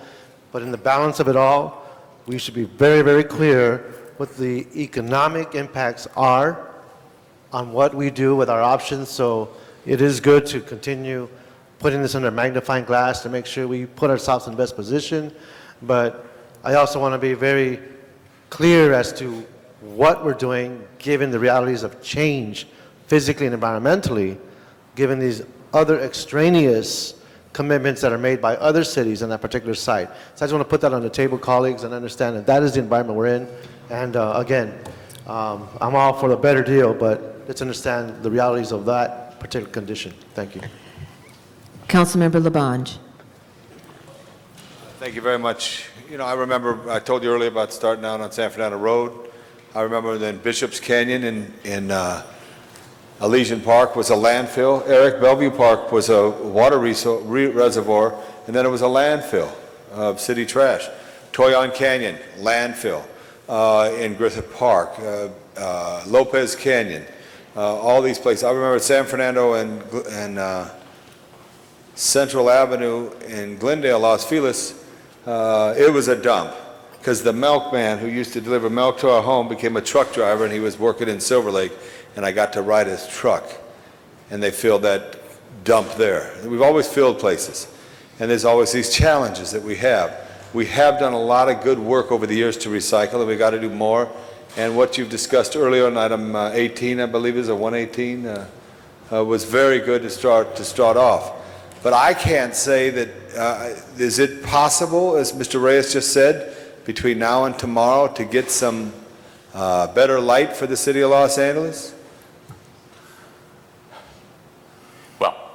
Let me make one thing clear, that when this contract was negotiated in 1996, the City of Los Angeles had its probably #1 negotiator and the person that I would hire if I were negotiating a contract, Mr. Ron Deaton, leading negotiating team that negotiated the terms and conditions of that on behalf of the entire City of Los Angeles. And I'm not sure that I could pull off a miracle. So we all understand, the four corners of the contract define what the legal rights are of the parties. We can ask BFI to change some of the terms and conditions in the contract, but I can't force them to change a single word of that contract. The only issue that is before us today is the exercise of an exclusive option. They don't get to kick us out. We have the option at 5-year increments of not renewing the contract. It's exclusive to the City of Los Angeles. That is truly the only issue that is on the table from a legal perspective. We can ask them to sit down and negotiate, but we're not in exactly a strong leveraged position unless we sign the option and then, or exercise the option, and then at least we can sit down and talk. But between now and when this option needs to be exercised, which would be Thursday at midnight, I'm not, I can't tell you whether or not they're going to be inclined to sit down and talk or not. Right, and if we don't exercise the option, what do we lose? You then will have exactly 1 year under the terms and conditions of this contract, so that on June 30th at midnight of 2006, the city loses its right to take refuse to Sunshine Canyon. Doesn't mean that we can't drive up to the gate and take advantage of their gate rate, which at this time is $35 a ton, and we're paying somewhere in the low 20s. Or it doesn't mean that they won't sit down and try and renegotiate, but we will have no leverage other than the amount of trash that we have to ask them to take. I mean, that's essentially what we have to offer. We have trash to offer. Right. I just want to say, members, I think we have to look at this issue in the long term and see what happens. I don't want to lose the opportunity because there's a cost factor that's there, but at the same time, I don't want to lose the opportunity of trying to get something better. And I don't know if the people who are here have an ability to sit down and listen to some concerns that are being articulated. I haven't seen the motion. Has it been circulated yet? Yes, it's 18A, Mr. Labange. 18, well, I don't see it right here. Okay, so on this issue here, but has anyone seen this out, been posted yet? Do we know, CLA? So make sure it's been posted to look at it. Because if what basically calls for that we look at this and we consider it again tomorrow, is that? Yeah, if you could, Mr. Padilla. Mr. Padilla, I'm sorry. Well, I'm scheduled to speak next. When you're done, I'll... Oh, okay. All right, okay. I was going to ask you a question to get a little guidance, but when I'm done there. Anyway, I think you got to look at it. Where's St. Vincent de Paul Ranch Camp? Right behind there, the old Melvody Park? St. Vincent de Paul Ranch Camp was a camp right near there, too, and we went up there. I've toured the area, Gregory. I've looked at it, you know, and I understand the concerns that people have, but I understand the need that we have right now to try to challenge, to meet what is facing us every day, mountains of either diversion or recycles or stuff that has to go to landfills. Thank you. Councilmember Padilla. There's two analogies that quickly come to mind that I'm sort of seeing play themselves out here. One is this mentality of, well, we can't go back to them and seek amendments. They don't have to say yes to anything. You're absolutely right, but that shouldn't keep us from striving to do better for the city. And the analogy that reminds me of this, the NFL situation that Mr. Parks is all too familiar with, from what we've learned in the past when a round of negotiations begins with one side of the table coming forward and saying, you need us more than we need you, and the other side of the table comes and thinks, they need us more than we need you. That's not a good mindset for constructive, productive talks, and that's what I'm sensing here from our own city staff. That why go through the work of approaching BFI and seeing if we can't get amendments that make this a better deal for the city because they don't have to say yes. Yeah, you're right, they don't have to say yes. But maybe they're willing to engage in that conversation. It doesn't hurt to try one more time. I'm not saying we haven't tried, but it doesn't hurt to try one more time. And I hope they and their representatives are listening, that this council is serious about trying to get this done, and that we're being realistic and I think responsible with this issue. The other analogy, colleagues, that this reminds me of is, the effort in the Diabetes Association. I know it's a serious disease and it's a long stretch, you're making an analogy, but there's a lot of people in this country living with the disease, and there's a lot of money being spent to try to find a cure. And there's some people who believe that we should put money to trying to find a cure and not pay any attention into helping people who have the disease live a better life. Now, how does this apply here? We don't like the fact that we have to put our trash in landfills within city limits. And we need to find a cure, and we need to find it as soon as possible.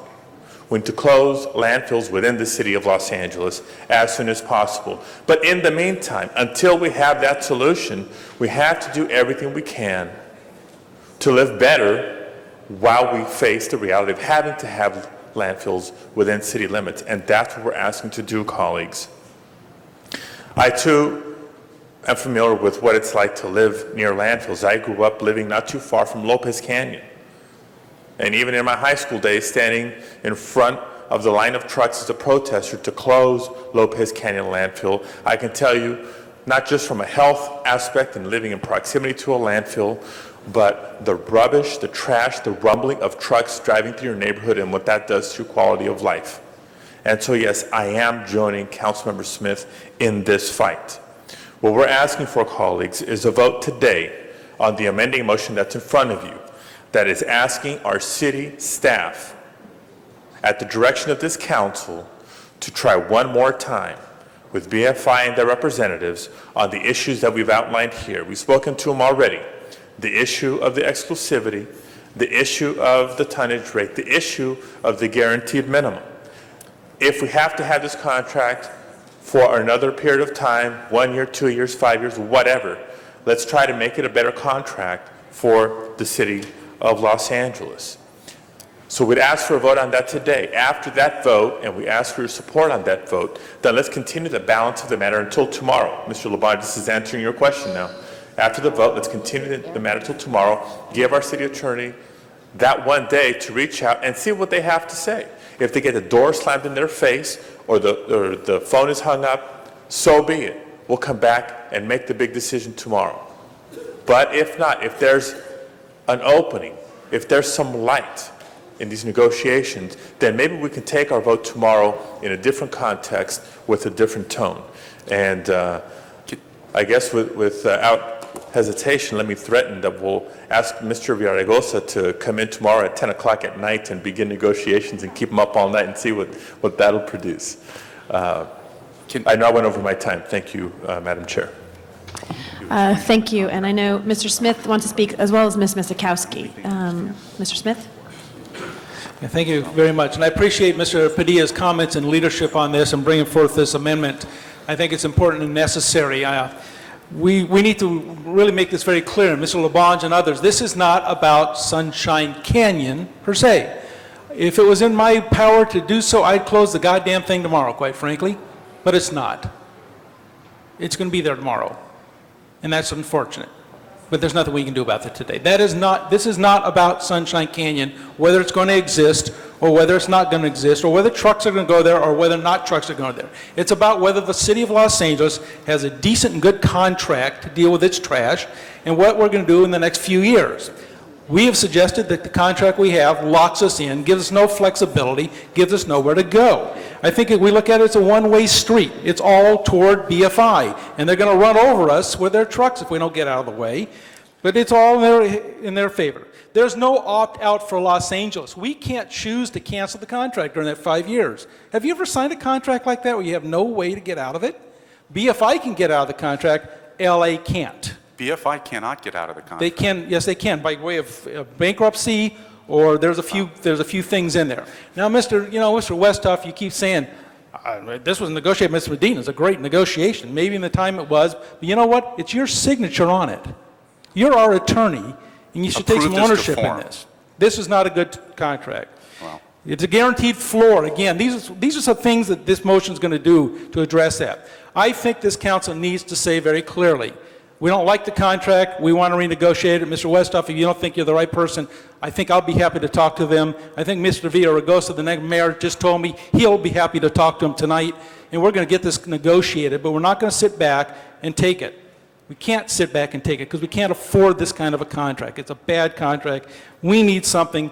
And you know something? We have all the leverage in the world. Ladies and gentlemen, right now the city of LA accounts for 50%, on an average 50%, of the daily inflow into Sunshine Canyon. Do you think they're going to kick us out? No. They're going to sit down and talk to us because they have to as much as we want to.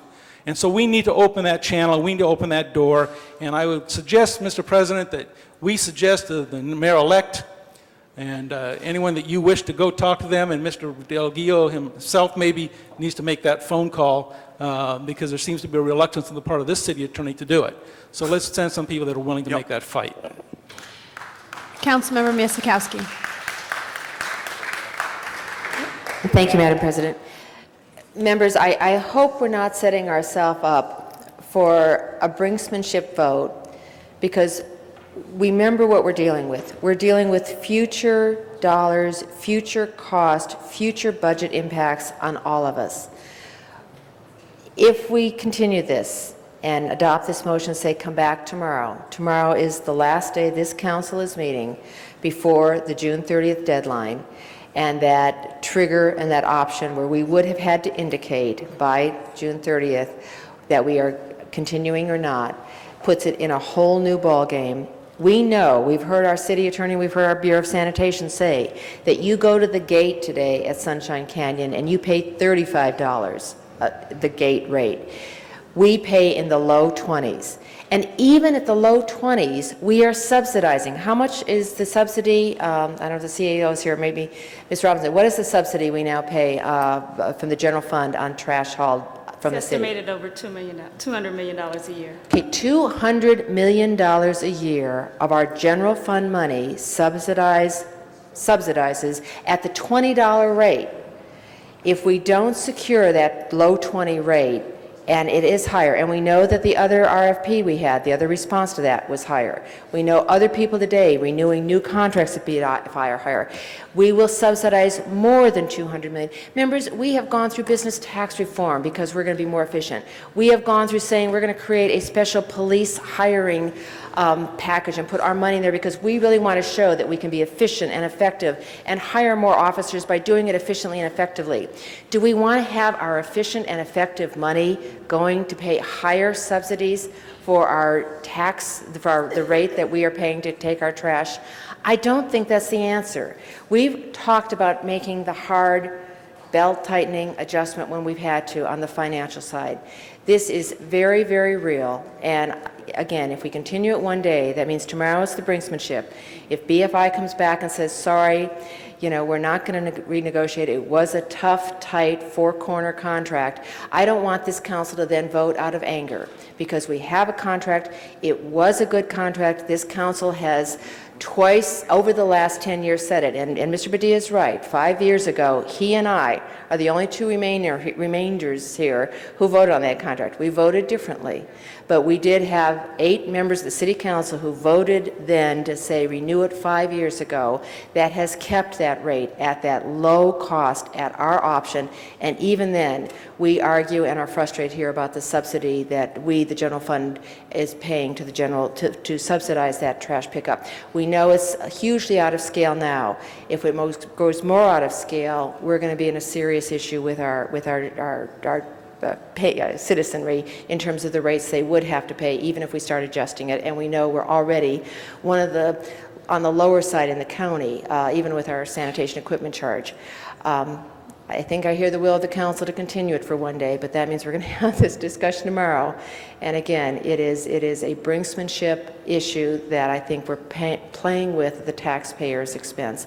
And I think that the option should be exercised. I think we should still continue to negotiate and deal with BFI on a whole lot of other ranges. There's nothing that precludes us from going in and re-amending a contract at any time in point.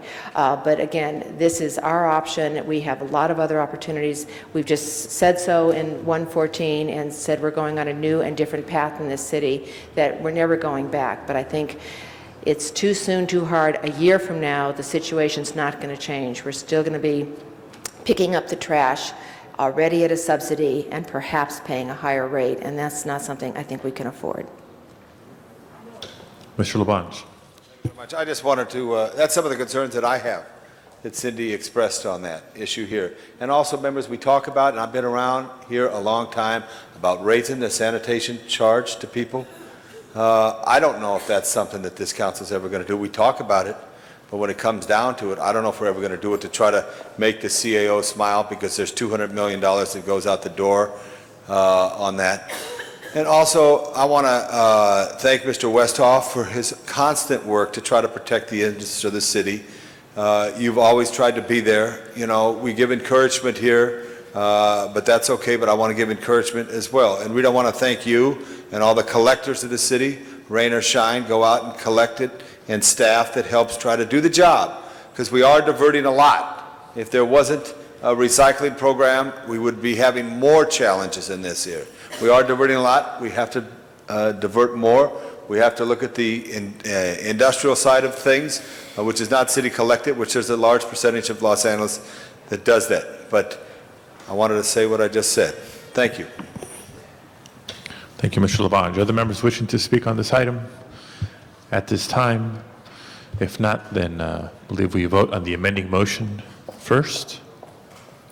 Yes, Mr. President. Then the motion was after the amending motion is not adopted, to continue the balance to tomorrow. Okay. Let's open the roll on the amending motion. Please close the roll and tabulate the vote. 11 ayes, 2 noes. Okay, that is approved. And colleagues, is there any objection to continuing? Any objection to continuing one day? Seeing none, then the balance of the matter is continued till tomorrow. Okay. Thank you very much. Next item, please. Look forward to the report back tomorrow. Next item before council, there is a special motion that was presented by Councilmember Perry, seconded by Councilmember Parks, and the city attorney will speak to the findings. Mr. City Attorney. Thank you, Mr. President. I'll recite the facts as presented to me by the maker of the motion for the council's consideration of the adequacy of the findings.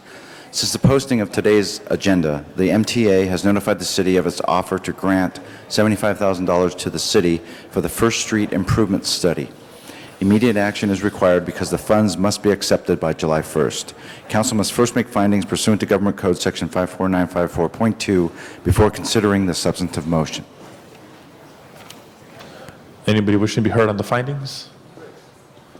Seeing none, let's open the roll on the findings, close the roll, and tabulate the vote. 12 eyes. Okay, the motion is now before us. On the motion itself, members wishing to be heard? Seeing none, let's open the roll, close the roll, and tabulate the vote. 12 eyes. Okay, that is approved and is going forthwith as well. Next item. Mr. President, do you wish to clear the desk before going into closed session? Let's do housekeeping. Council has motions for posting and referral. Motion shall be posted and referred. There are excuses on the desk. Councilmember Weiss requests to be excused Friday, July 15th. For personal business, a motion is required. Okay, Mr. Garcetti moves. That excuse is granted. And Councilmember Reyes requests to be excused for city business to leave at 11 a.m. tomorrow, and a motion is required. Mr. Zine moves. Mr. Reyes is excused. And that clears the desk for closed session. Okay. Colleagues, anything further before going into closed session? Seeing none, then in conformance with California law, the council will now adjourn into closed session. Sergeants, please clear the chambers.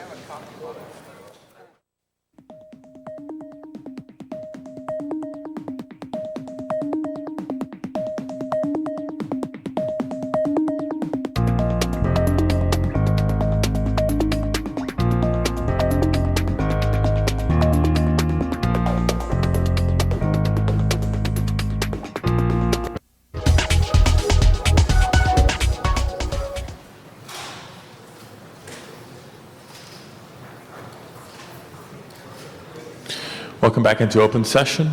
Madam Clerk, next item before us, please. Next item before council is item number 68, and that's in the settlement in the case of Cuevas versus City et al., and the city attorney will report on the motion. Mr. City Attorney. Thank you, Mr. President. The city attorney recommends the city council approve the following settlement terms. Ricardo Cuevas will resign from his employment with the city. The city will pay $1,970,000. The city will pay Ricardo Cuevas back pay in the amount of $38,804.06 less deductions. The city will notify Ricardo Cuevas of his right to seek health insurance under COBRA at his own expense, and the city will authorize payment to the California Association of Professional Firefighters as a lien for disability benefits subject to negotiation. Please open the roll, close the roll, and tabulate the vote. 10 eyes. That is approved. Next item, please. And that clears the desk. Mr. Labange, did you have an announcement? Okay. Colleagues, it is the end of our agenda. Do we have any announcements today? There are no announcements. We have adjourning motions. Please rise for adjourning motions.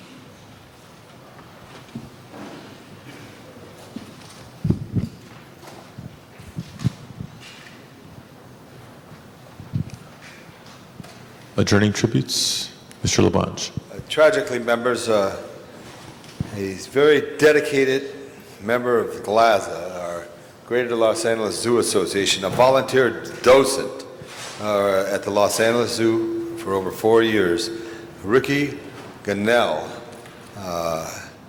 was tragically killed in a fatal accident right at the Autry Western Heritage Way in the Zoo Drive. Someone driving a car failed to stop at a stop sign, hit her broadsided, and went into the gully right by the zoo, and it was just an absolute tragedy. She had just finished her volunteer day at the zoo, where she has come for, as I said, for over 4 years. She's survived by a daughter, a son, and a brother. So I ask that we adjourn in memory of Ricky Gunnell this day. And also, members, another tragedy from the Los Angeles Zoo. Go down the downtown, you come to the MTA, and Gary Clark, who for many years worked in transits, first starting in his career in the Orange County Transit Authority, worked for the then RTD for many years, and then our Los Angeles County Transportation Commission. He was Executive Director of the Office of Government and Board Relations. He played a leadership role in coordinating MTA's legislative advocacy in Washington and in Sacramento, and he possessed great integrity and intelligence. He was someone many people counted on. He is a person who was dedicated to the needs of Los Angeles and firmly believed in its mission and purpose for public transportation. He's survived by his partner, Peter Cobo, and his mother, Bernice. I ask that we adjourn in memory of Gary Clark this day. Ms. Mizikowski. Thank you, Mr. President. Members, I'd like to have the council adjourn in the memory of Mike Gordon. He is the former mayor of El Segundo, an assembly member who was just elected last December, but had had a long history in the politics and political events, particularly related to the Democratic Party, although in El Segundo he served as a nonpartisan leader of that city. As we all know, shortly after he won office last December, assumed office last December, he was diagnosed with a brain tumor and has been undergoing treatment and fighting it valiantly, but he did succumb at the age of 47 last Saturday morning. As I said, his history started in politics at the age of 18 when he helped register voters under a program started by then Assembly Speaker Leo McCarthy. And he just never stopped. He was a fixture in Sacramento as an assistant to many elected officials, including former Assembly member Bruce Young. And he worked as executive director of the California Democratic Party from 1982 to 1985. He then left and founded a telemarketing firm, Gordon and Schwenkmeyer, which employs today nearly 150 people in polling, research, and fundraising. He was elected first in his own right in 1996 to the El Segundo City Council, and then twice later elected as mayor. I got to know him when our districts transferred significantly, and over the issue of LAX and other issues. He was a valiant fighter, spent many meetings himself, not only with and at the Board of Airport Commission, but with and at City Hall here, trying to meet with us and help effectuate and work out issues that were of concern to the city, particularly of El Segundo. He was heralded in his election as very likely a prominent future leader in the state legislature as well. He is well respected in the city of El Segundo for his bipartisan leadership, and in fact, Supervisor Don Kanabe credits Assemblymember Mike Gordon for the leadership on bringing together the coalition that helped save Los Angeles Air Force Base at the corner of El Segundo and the city of LA. He is survived by his wife Denise and 4 children, Ryan, Erica, Amanda, and Gordy. Services are pending. Next week there are hometown tributes at I think El Segundo High School on July 6th, a memorial service on July 8th, and burial as well on July 8th. So you can contact my office for that information. We'll send it out on email. But he was a leader in the South Bay, so I'm sure Councilmember Hahn would like to join in that as well. All members. Mr. Parks. Thank you, Mr. President.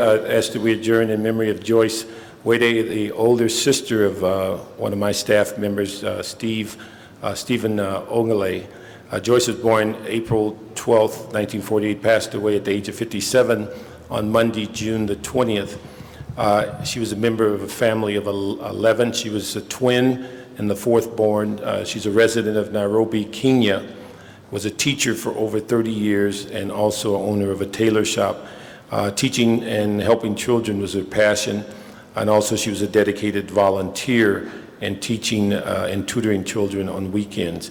She is survived by her husband, Ernest, and 5 children. Mr. Weiss.